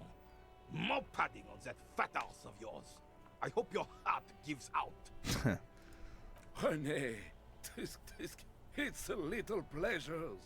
Life doesn't need to be a struggle. Hello, officer. How might I be of assistance on this fine day? You mentioned Jean-Marie Beau. Who's that? Oh, sweet Jenny. He gets she his dream was look the in his finest eyes. woman in all of Revachol. Maybe the entire world. Do not defile her memory, Gaston. It's almost impossibly small rest tremble in in his peace. voice. His tone lacks its usual intensity, like he doesn't feel he has the right to speak on the matter. So, you both know her? We knew her, all right. His friendly face Lived lights on up. the same street our entire lives, just 2 houses apart. The 3 of us have been best friends since we were 4. Ah. She was René's first girl back when the prick was 16. He works at the They Cabinet were almost courting anyway. till he decided he'd rather die for some great ideal than just be happy. Ah. And then you stole her from me. He jerks forward, then grabs his chest and stops. Easy, fellows. No need for this to get ugly. Oh, officer. Kind of phased by the outburst. It already got ugly nearly 80 years ago when the 3 of us were just learning to walk and talk. You stole her from me. Rene repeats, trying to steady his breathing, still clutching his chest. Well, technically, you stole her from me. Because we'd been pretty close ever since you two had that falling out over the ink you spilled over her pretty yellow dress. We were just boys then. This was different. You... The tall veteran looks at you and nods. No point starting this all over again. For the 1000th and the first time. Especially when we have company. Turns to you. Officer. What happened to her? She died of pneumonia 2 winters ago. It was a quiet passage. Peaceful. Oh, that's nice. Smiles faintly. René and I were both by her bedside when she... He pauses, searching for the right word. Died. Sharply No fills use the silence of sugarcoating ads. it. Won't bring her back. Will it now? departed. His partner finishes his sentence and Until chuckles. the very hand she couldn't decide between us. The most indecisive woman I've ever met. Why do you think she was indecisive? She could never make up her mind about anything. What to have for breakfast, favorite color, or which one of us to marry. The look in his eyes is happy and distant. She was always leaving one of us for the other, but never long enough to actually get married. That's a bit odd. Heck, Says with a technically, chuckle. we're both still engaged to her. Huh. You always confused her. Couldn't let us be happy. Says with heavy Seduced her with resentment. your fancy words and pastries. He suddenly remembers you are still there, falls silent, and turns away. Thanks for sharing. Of course, officer. He says there's more. Memories are all we have left. Tell me, what do you know about the dead man? Let me think. He looks at I the heard class A someone was hanged and left on a tree for a week. But that's all I know, really. Come on, you must have heard something. No, officers, I'm sorry. And I really would like to assist. Yeah, it's my only You are apologetic for you. both good guys. I can see that. Then help them, you wimp. Reproach You have fills his plenty eyes. of shoulder with the Gosh caviar in the Union. Someone must know something. Gosh, caviar, huh? He means caviar socialists. I wish I could, but I just don't know anything. Cheeks turn I red. always keep my nose clean and don't gossip. Everyone knows and respects that. Odd. He doesn't seem to be lying, but there's something off here. Sounds a bit like you're holding back. I'm not. I'm He not assures you. even anyone. Of course he's holding back. Kevin His here mouth crosses is his so arms. full of Union prick he can't even speak properly. Ooh. Can I at least finish my fucking sentence before you piss on it? Is that okay, René? I'm not His eyes are anyone furious. impotent in the Union. I just know Evrard. How do you know Everard? Everyone in Martinez knows the Clare brothers. He says I solemnly. taught these boys human studies and history in the gymnasium.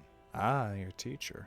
What do you know about history? Cabineer You snaps never a Gaston. witnessed history, only heard about it years later when it had already moved on.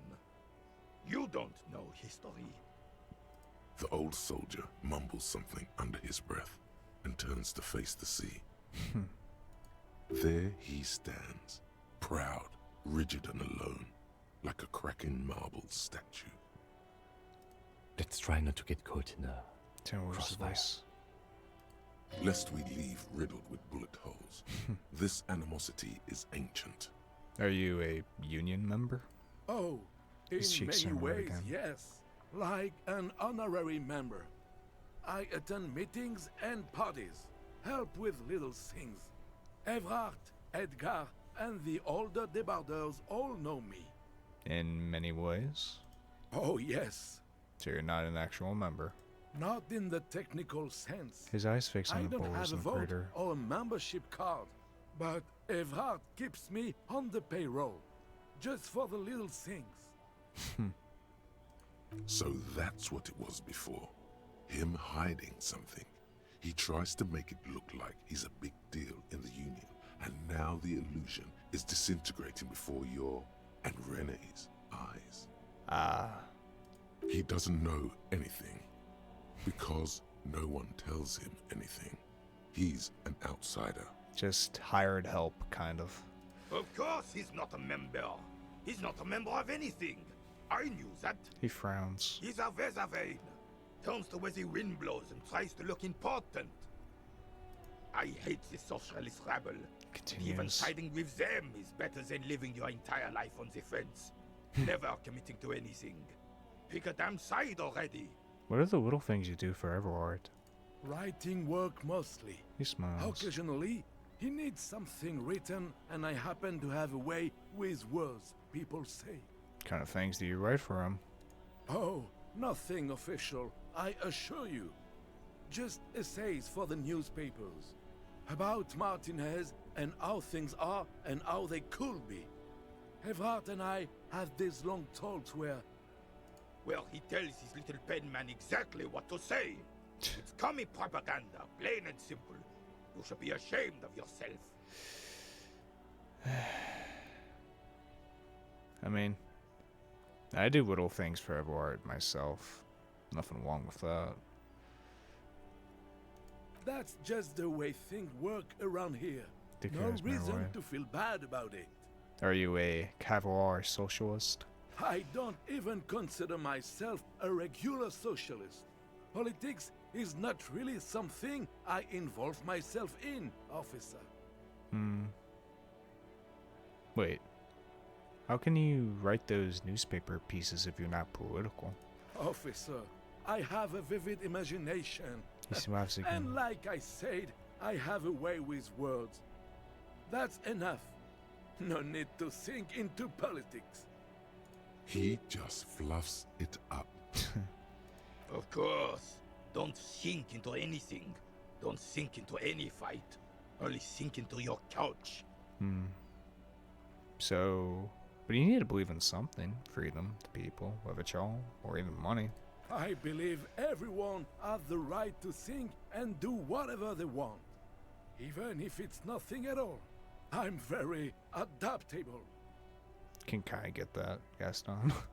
Mon Dieu. The cabinet closes his eyes like he's never going to open them again. Thanks, that's all for now. No, thank you.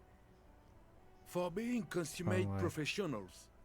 You'll have this case wrapped up in no time. Bye for now. Well then, well, we got all that, and is there a way to get their ball back? Also, I keep seeing this guy. Don't deserve anybody. This shit ain't nothing to me. Well, this woman must be important. Keep seeing her. She's still browsing books. I'm a policeman. I know you are. Do you need the help of a policeman? What with? She tries hard to focus on the book stand. What with? A lot of things. For example, people tend to go missing. Maybe your husband is missing? My husband? No, he's not. So where could he be? I don't know. At home now? Out drinking with his friends? Working? Where is this going, officer? Right. Got it. Thanks. She gives you a short nod and shifts her attention back to books. Watch her browse books. Her hands move over the book covers. The tips of her fingers look rough, stained with yellow. It seems like she has spent a lot of time at work, smoking. Maybe your children are missing? No, absolutely not. The words come out quick at gunshots. Okay, so where are they? Are you a policeman or a nanny? She's definitely disturbed right now. I police whatever I want. Where are they? They are not missing, sir. You know where they are. They're at home, smoking. Giving the ladder of vices a chance. They're at home, right? Smoking cigarettes. What? That's just... My daughters are perfectly fine. They're with their friends down in Jamrock. There's nothing to worry about. Yeah, she's worried. They're almost grown up now anyway. They're past the age they need me protecting them from everything now. Maybe you're right. Maybe they aren't missing after all. Tell me something else. She adjusts her scarf, checks rough and watery from the wind. Maybe your cockatoo, too, is missing. I don't mean to disrespect, sir, but you are being a bit of a cockatoo here. For what it's worth, I agree. But cockatoos can't be stopped when they're ladies. It's better to indulge him at this point. Ma'am, I was asking about your cockatoo. Is it missing? I don't even have a cockatoo. And guess what? It's a trap. Never ever say don't. Alright, cockatoo not missing. I just want to make sure. Great. She turns her attention back to the book stand. Great, got it. Wonderful. It's all for the moment. What you The read. woman before you nods and returns to her reading. Did the fucking developers put in like this one character that has like nothing to do with anything at all, just to fuck with us? I wouldn't put it past them. I really would not put it past the developers to put in like just this one character. Has a portrait, has voice lines, has everything. Not important to the story at all. I really would not pass it by them. Come on.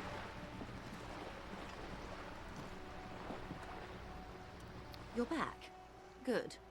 What can I help you with? Got more questions about reality. More lessons in basic reality? Ooh. My favorite part of the day. Ooh. Go ahead. Ask me anything. RCM. What is, think of something close to you? High, 72%. Go for it. It God remains damn a it. mystery what you mean by this something close. This isn't about you. It's about reality. What times are these? These are unimportant times, Detective. She puts her finger to her lips and points You at and you. I were born after the dust had settled. 1,000th of a second too late. To wait for what? For the big time. Her eyes wide up. There's a flash of teeth. What's the big time? The revolution. And what is this revolution I keep hearing about? It's quite easy. Every 100 years or so, our species gets together to decide what's next, who gets shot in the head, and who gets the mineral rights. It's a real kerfuffle. Would you say it was a bunch of apes duking it out? Why, of course. We're talking Duke Out Central. Full swing intraspecies warfare. And the apes, were they evil? No. I would say the apes were neutral. She looks at you, her gaze sharp. Okay. Neutral. On the other hand... She turns north to the bombed out buildings, winding the waterfront that shivers slightly. Who got shot in the head? Those would be the communists. Generally speaking, 40 million people got shot in the head during the World Revolution. Damn. But the communists, they all got shot in the head. That is a... that is a big fucking number. That's a Chinese war death toll. If you don't know, Chinese wars, especially like revolutions, they had in the millions of like death tolls, which is insane to me. 40 million? Jesus. Oh, and the anarchists too. They shot them well. So well, one forgets they even existed. Did the communists and the anarchists shoot back? Did they ever? Before they got shot themselves, they shot 2 million people. That's a tragedy. Yes.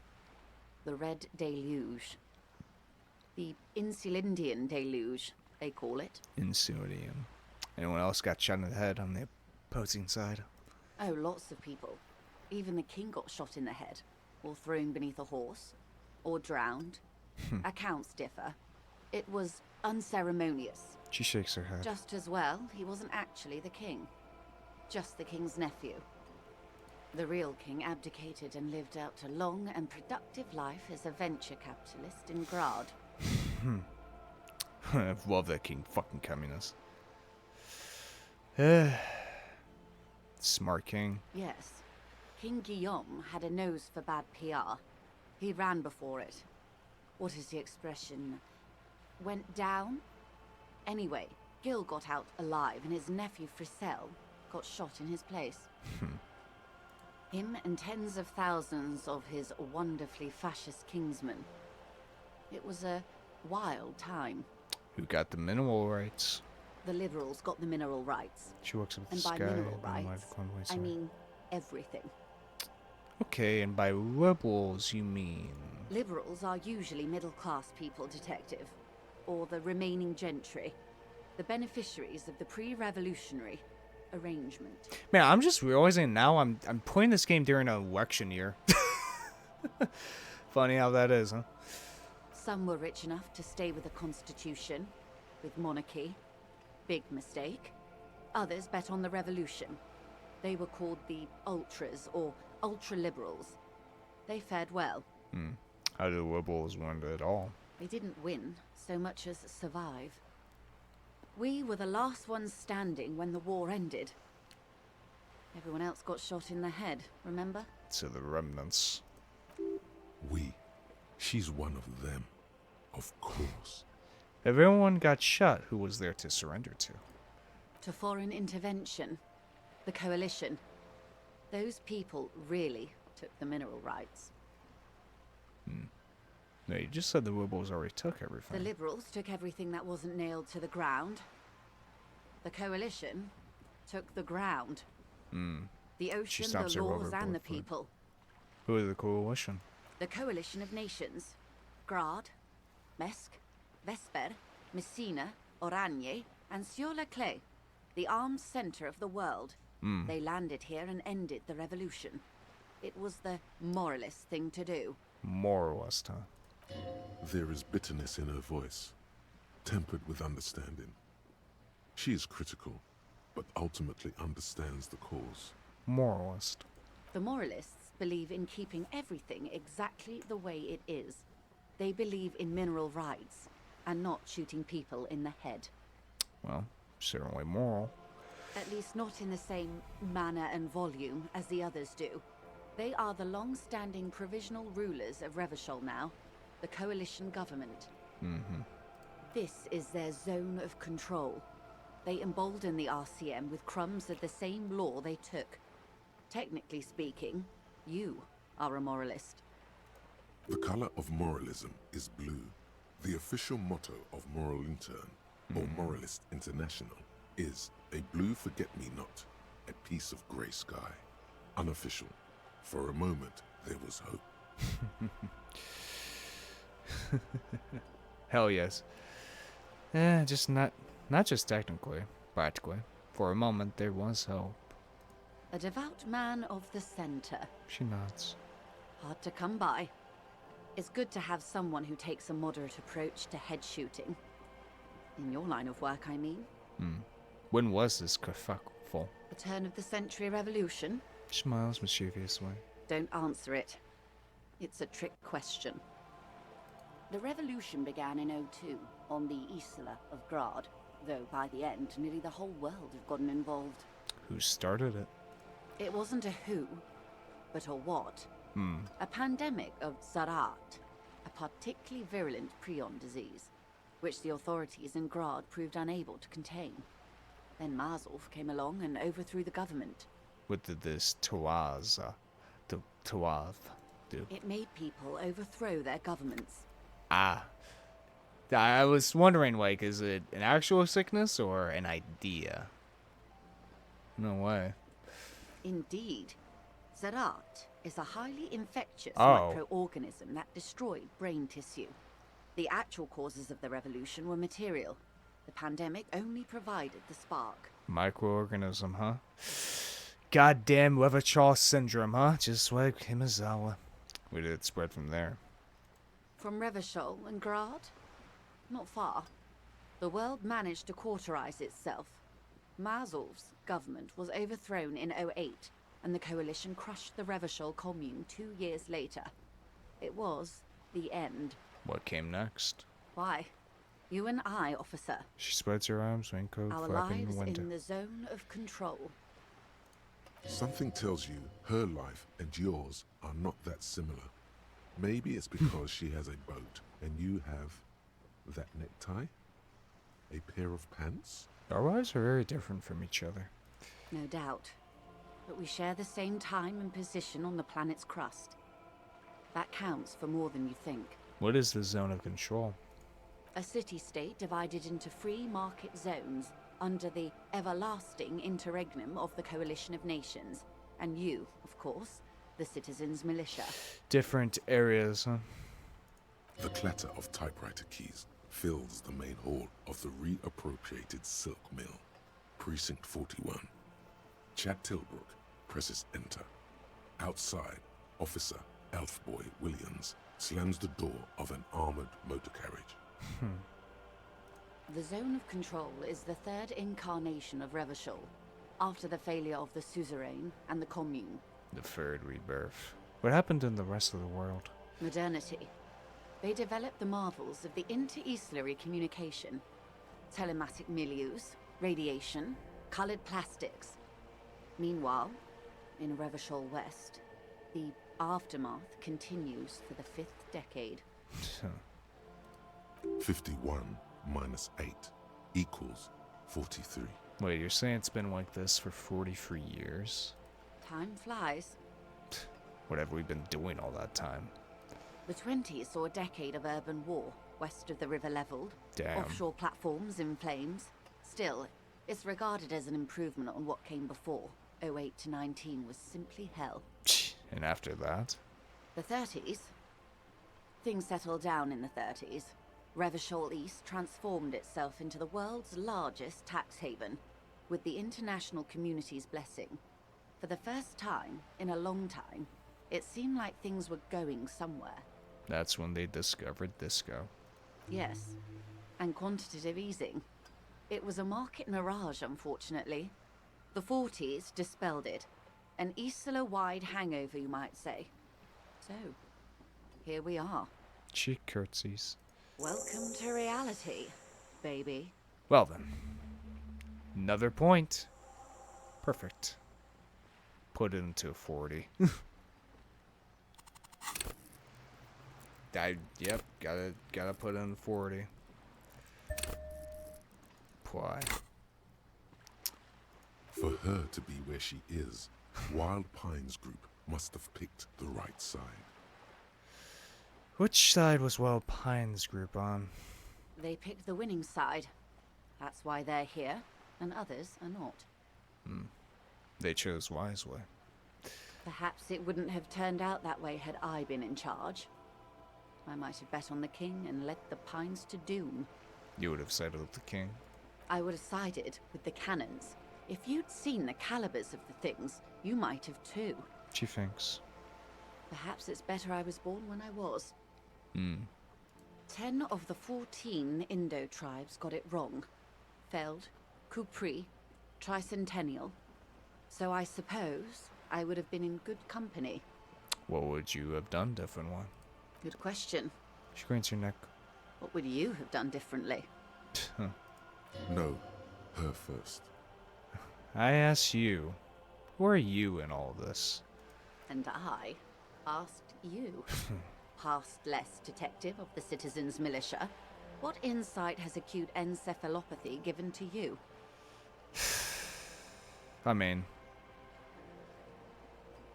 medical. Kill more. I would have sought a medical solution. Sounds like Terswaff drove those people mad. So a quarter of humanity She calculates. simply lost their minds.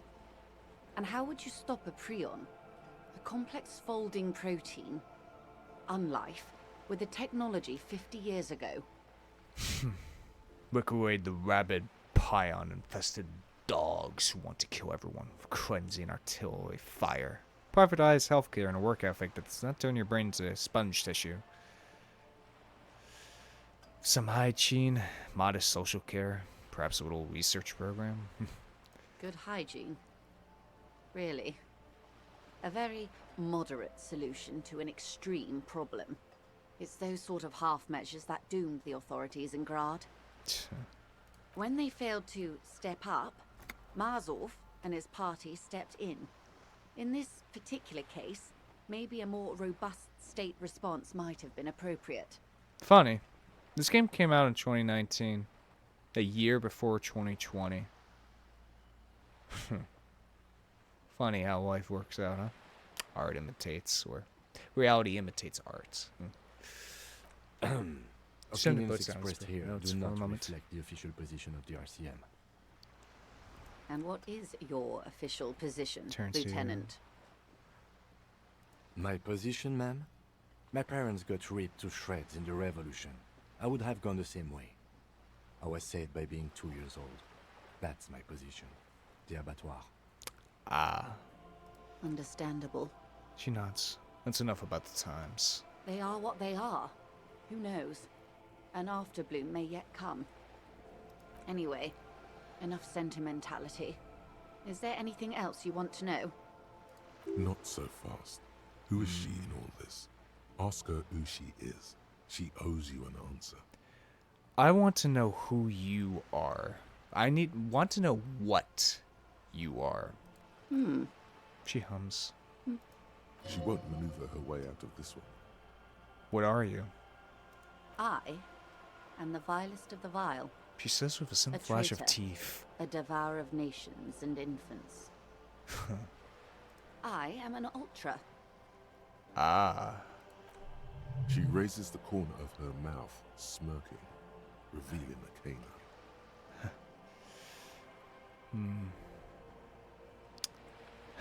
Dios mio, jaw across a whibble!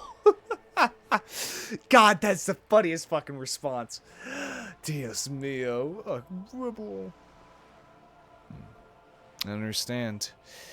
It's so vile about that. Haven't you heard? She nods I am another pedagogically. creature of the Forbidden Swamp. One of those who pushed the king under a shit wagon and betrayed the revolution. I can see you thought I'd gone extinct. No sane person identifies as an ultra-liberal anymore. Not in broad daylight. She looks you in the eye. You're a centrist at heart. A real moralist. Tell me, now that I've uncoiled myself, do you find me frightening? In her green eyes, you see a mixture of truth and self-satire. Decades of guilt and pride. Forgive her. But only because you like pearlescent teeth and those light green eyes. I forgive you. I do hope so. She bows. I hope we're able to remain collegial despite it.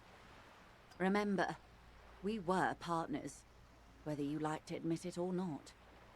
There's blood on many hands, I assure you. When the dust settled, the liberals were the only ones left to clean up the mess. By virtue of their survival, they were handed enormous power to shape the future. She turns her gaze to the Delta. This was all our last generation managed. Would you have done something differently? With due respect to our overlords, the eternal caretaker government that keeps Martinaise a monument to the efficacy of its artillery, I would not have relinquished sovereignty to the Coalition. Not here in Martinaise, and not in the Stella Maris or Delta Beachheads either. If not for my own sake. She realizes her small, cold fists are clenched. She loosens them. To be truly independent from a giant empire.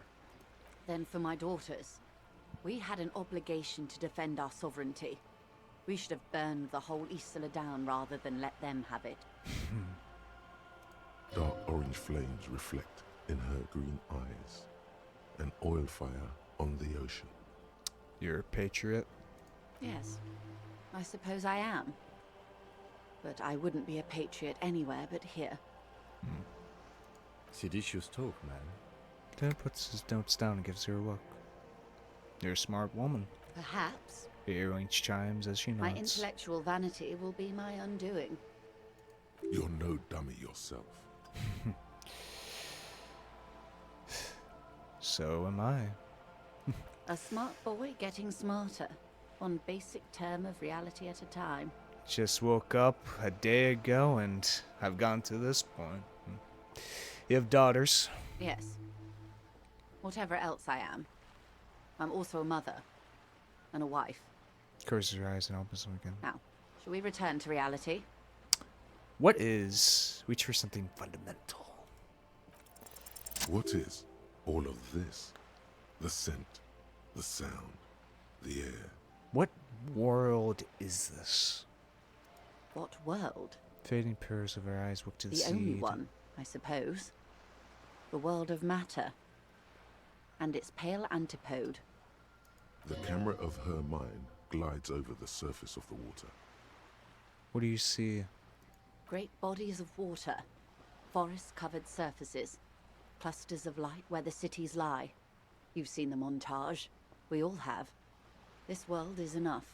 She concludes. There is a term of endearment they coined for it. In the DeLorean century. When humanity was high on this world. Discovering more and more of it. These archipelagos included. What is it? Elysium. Elysium. Elysium. The world needs a term of endearment. It does. There are those who would call it hell. What is hell? A term of hatred that originates, like many such things, with the petro-fascists. I don't feel like I've got the whole picture yet. Oh, you want a picture of the world? She wasted her finger to her lips. There is no complete set yet, dear. They're having some trouble reaching orbit. How come? Great things are difficult to achieve. For now, we're viewing the world from the inside, sideways. How about it's a ball? That's looking less and less likely, Detective. You wouldn't know it from the tabloids, but the ORG nations have been launching weather balloons into the lower ionosphere since the 30s. Huh. ORG, Occident Revischolgrad. There's a steadily increasing trickle of images.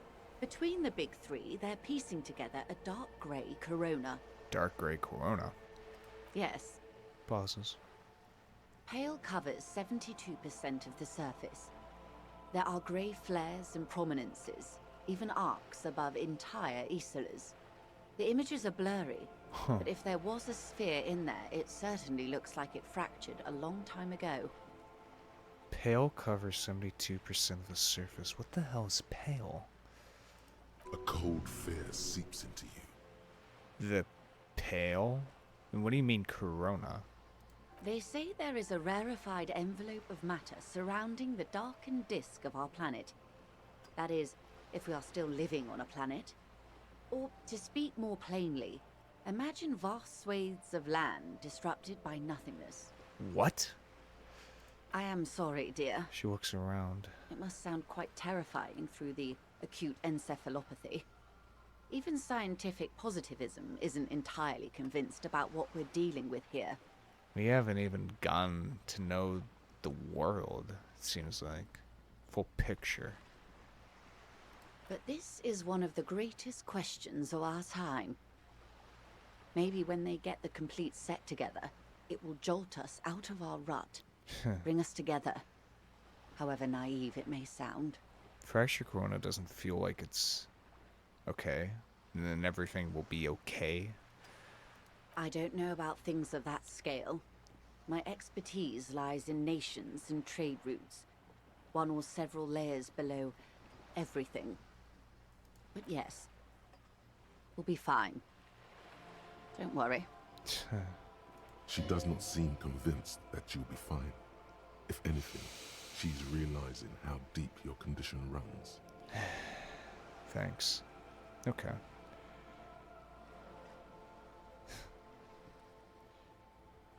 You may have misimagined it. I don't have the power to convey to you the effect and geometry of the images that depict our world from below low orbit. It's like the crowning of the world. It's insane. Very disco. You'd love it. Well, if you'd say it's disco. See? Everyone finds something worth holding on to in this world, however wasted its opportunities.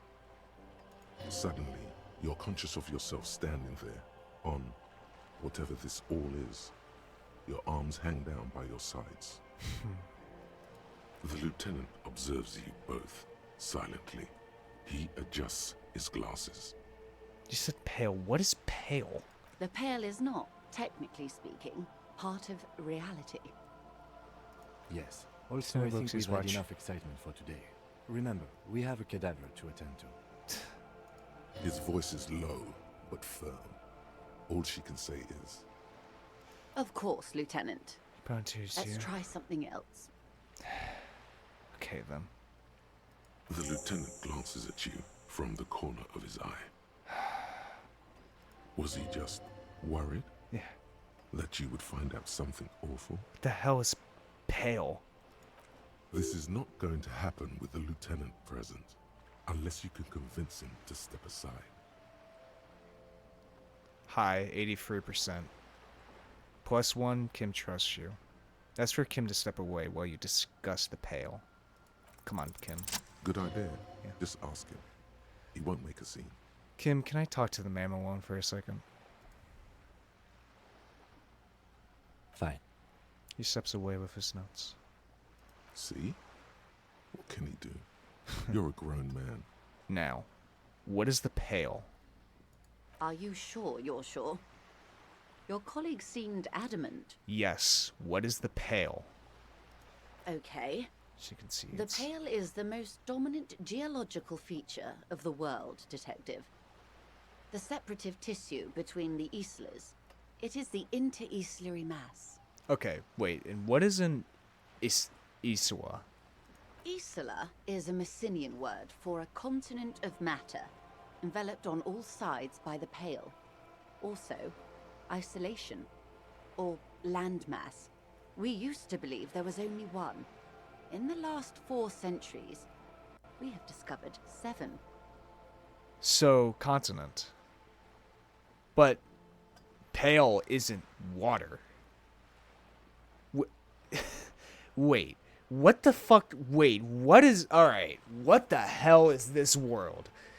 Okay, now this is... What is this shit? Okay. 7.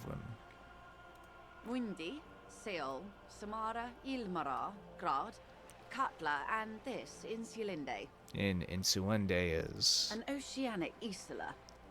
It comprises mostly of water. Muindi is the largest, Katla the coldest, Insulinde the bluest. What can I say? She stops. Each is perishing and dear. Okay, what is the Pale like? Achromatic, odorless, featureless.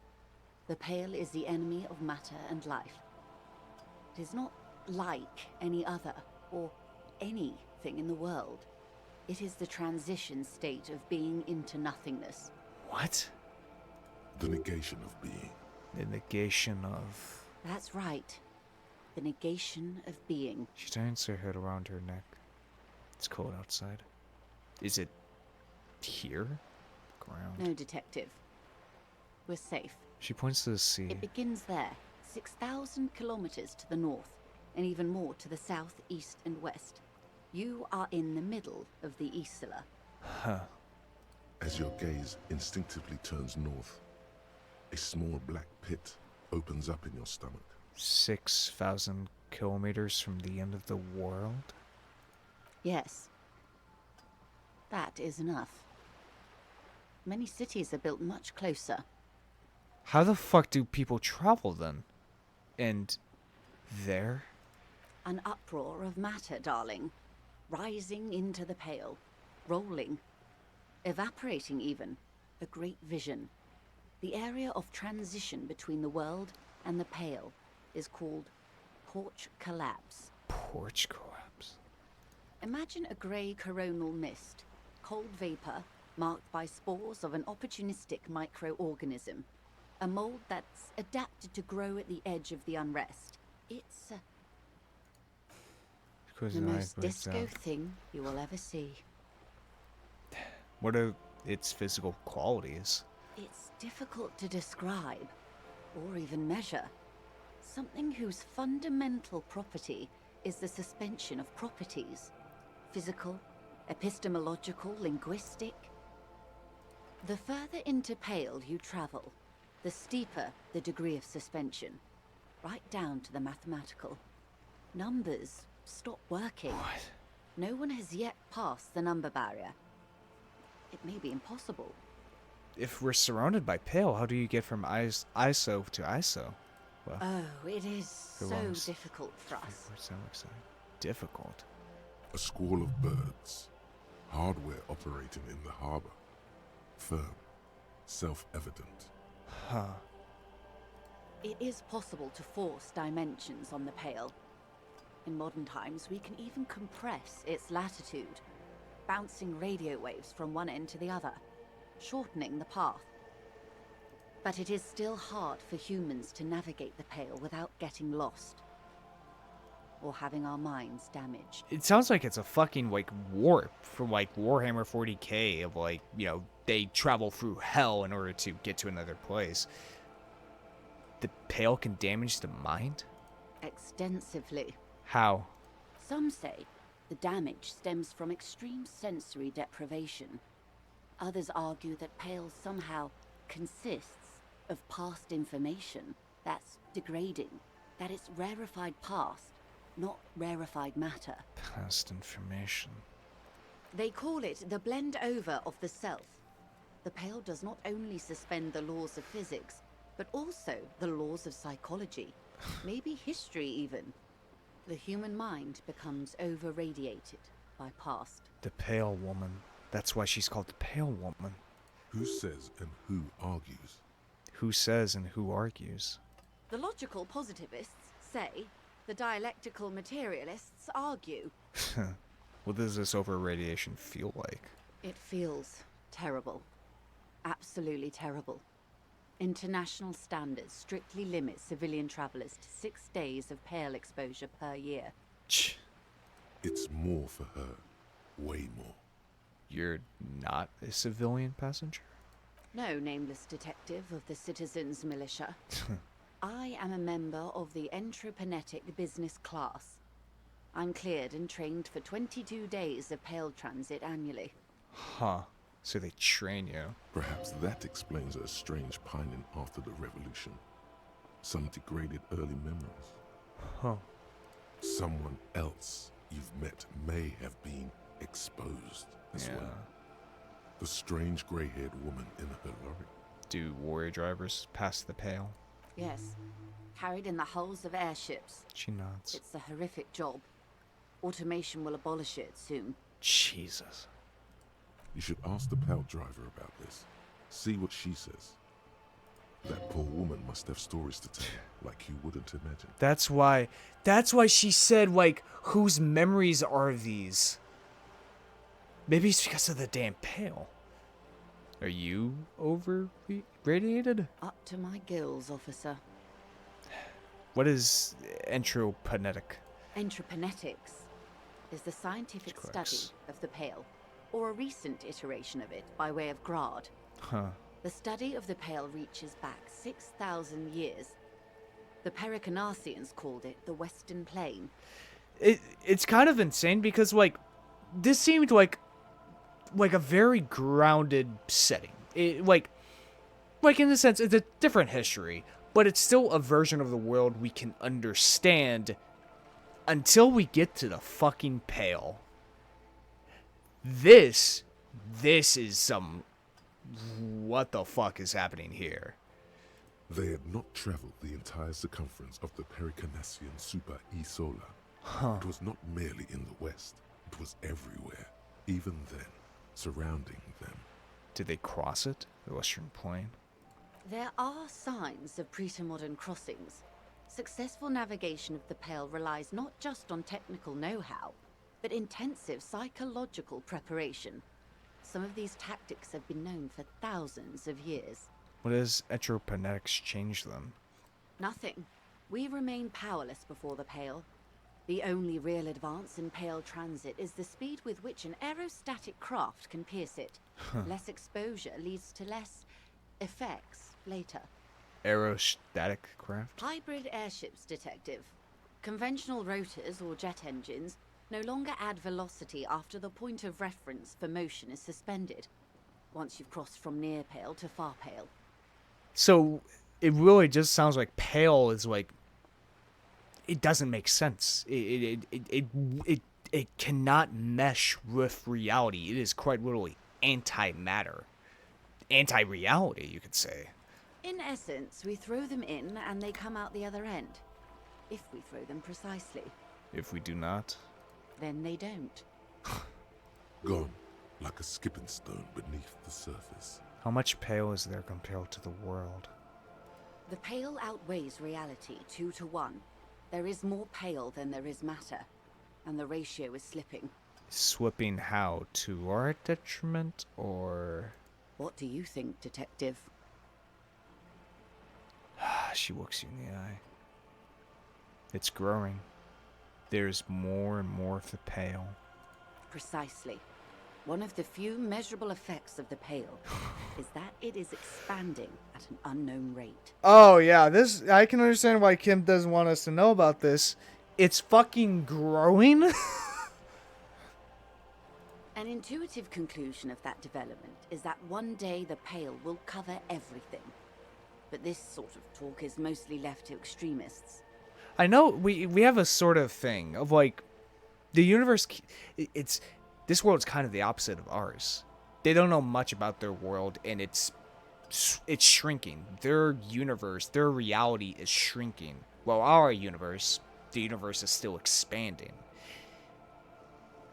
But it's shrinking. Cover everything? That can't be. Would we go?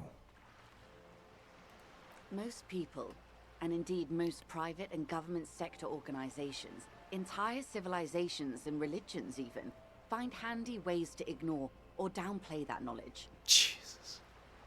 I suggest you do the same. Off we go. You see the hanged man's mouth open. Off we go into the wild Pale yonder. One and all. Closes your eyes. They say Pale is death, but for the universe. Why should we just leave, and the world get left behind? Let's return to reality, please. Yes, sweet reality. Stomps your foot. But before we do, tell me, Detective. Is this the first time you're hearing this? Do you really not remember anything? I sometimes sense vague shadows of a past. It's not good. Then tell me, what do you think of the Pale?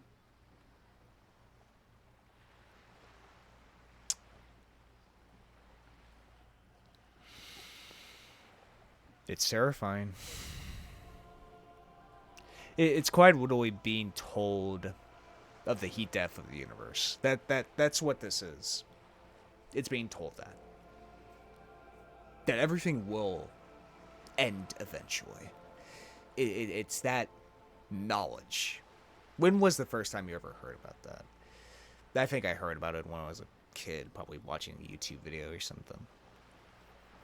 You know, learning about everything will end eventually. That's how the universe works. That's how reality works. And there's nothing we can really do about that yet.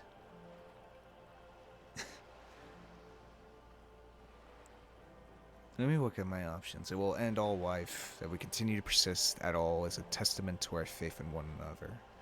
Its advance can only be stopped with immediate total ruthless communism. Powerful anti-communist force, perhaps too proud. Say it doesn't sound very noble to me. That we continue to persist at all is a testament to our faith in one another. Her eyes tense. Crow's feet radiate from them. She observes you, your bloodshot eyes and swollen face. You really didn't know. This does not spell good for the investigation, Detective. If you don't know even this, then... She stops mid-session. I'll handle it. It's under control. I hope so. I truly do. If I may suggest, hold on to your colleague, Kitsuragi. I ran a check on him and he is very competent. In the meanwhile... Some of that assurance is meant for herself, as much as it's meant for you. She must have a lot on the line here. Yeah. You have me. I will assist you in any way I can, even if we have to do it one basic term at a time. She gives you a slight bow. Good. You have not Ten passed out minutes. from it. Perhaps I worried for nothing. Are we still on the reality lowdown, or should we do actual police work now? Right. Let's get to work, Lieutenant. Good luck, detectives. She nods you goodbye. So that's what the Pale is. What Elysium is as well. Elysium is the world. The Pale is the anti-world. The anti-reality. Anti-Elysium.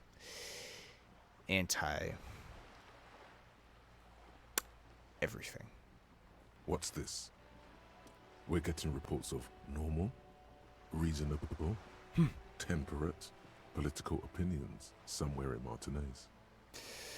This is because I keep saying none of the above to political stuff, isn't it? I mean, that's me, Mr. Reasonable. Someone's got to keep it sane around here. The air suddenly feels calmer, more transparent in a strangely tender way. Perhaps it's the hangover. Perhaps it's a temporary surge of serotonin. But something tells you. It's time to become a citizen of the Kingdom of Conscience. First, where is this Kingdom of Conscience? It is not a place. It is a moment in time that can only arise in the right circumstances. In all of human history, it's only been achieved a handful of times. How do you bring about those circumstances? Incrementally. Huh. History's greatest catastrophes have been brought about by people trying to make the world a better place. Too quickly. All at once. That's the genius of Dolores Day. She recognized that progress is meaningless if its gains are lost because of instability. Real, lasting change can only come about gradually, increment by increment. But what about all the things that are wrong now? Tisk tisk. Just because you live in the present doesn't mean you have the right to place your needs above the needs of the future. You may never live to see the Kingdom of Conscience. Your children may not. Even your grandchildren might not. But that's no excuse not to keep working. What rationality? What sang-froid? What benevolence? Wait, is the Kingdom of Conscience really about doing things, or just preserving the status quo? Do you believe the status quo is preferable to chaos and bloodshed?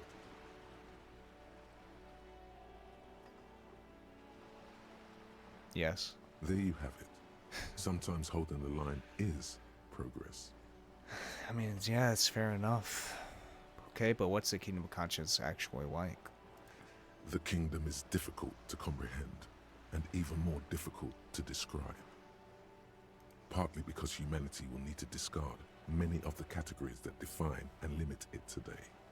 The Kingdom of Conscience is post-capitalist, post-national. It's also post-industrial, post-ideological, and even post-sexual. Don't think I want to be a moralist. Sounds incredible. Allons-y! Let's go there right now. Slow down, Mr. Reasonable. Did you miss the part about compromising and taking things slow? Oh yeah. Then let's get there eventually. That's right. Remember, real democracy is just around the corner for Revachol. When that real democracy kicks in, a long time from now, we are all going to be so much happier. I mean, I kind of agree with it. You know, sure. Present sucks. It does. But, like, if we do change everything at once, it won't fix everything. Sure, sometimes there is need for it, but eventually, over time, it can be fixed. I mean, I guess the Kingdom of Conscience really is just the hope for a better tomorrow. That word, hope, heard it so many times. That fickle illusion. That such despondent thought, that thing itself. There. Working class drunk. You know what this means, right? Case solved. Cracked it. All in a good day's work. Open and shut, and I... Wait, what did I crack exactly? What do you mean, what did I crack? Look at how working class that drunk is. It's, it's her husband, the missing husband. Yes, and you found him. Now go and tell the working class woman. Protect and serve, recruit. Didn't she repeatedly tell you her husband isn't missing though? But he is missing. You heard her. The worry in her voice. This doesn't add up. I'm only making a fool of myself. Do marriages make any sense? Does honor? You're not a filthy philosopher. You're an officer of law. It's time to ace this case and not brood over your reputation. We can deal with the perception management later. This is nonsense. Not honorable, recruit. Not honorable at all. This is what I get for putting points in authority because I gotta do it over fucking Titus. Goddamn Titus. But anyway, let's take a look at the Kingdom of Conscience font, shall we? Where is it? Kingdom of Conscience. -2 half-white, calm water. Heartache is powerful, but democracy is subtle. Incrementally, you begin to notice a change in the weather. When it snows, the flakes are softer. When they stick to your worry-worn forehead, when it rains, the rain is warmer. Democracy is coming to the administrative region. The ideas of Dorian humanism are reinstating themselves. How can they not? These are the ideals of the Coalition and the Moralist International. Those guys are signal blue. And they're not only good, they're also powerful. What will it be like once their nuanced plans have been realized?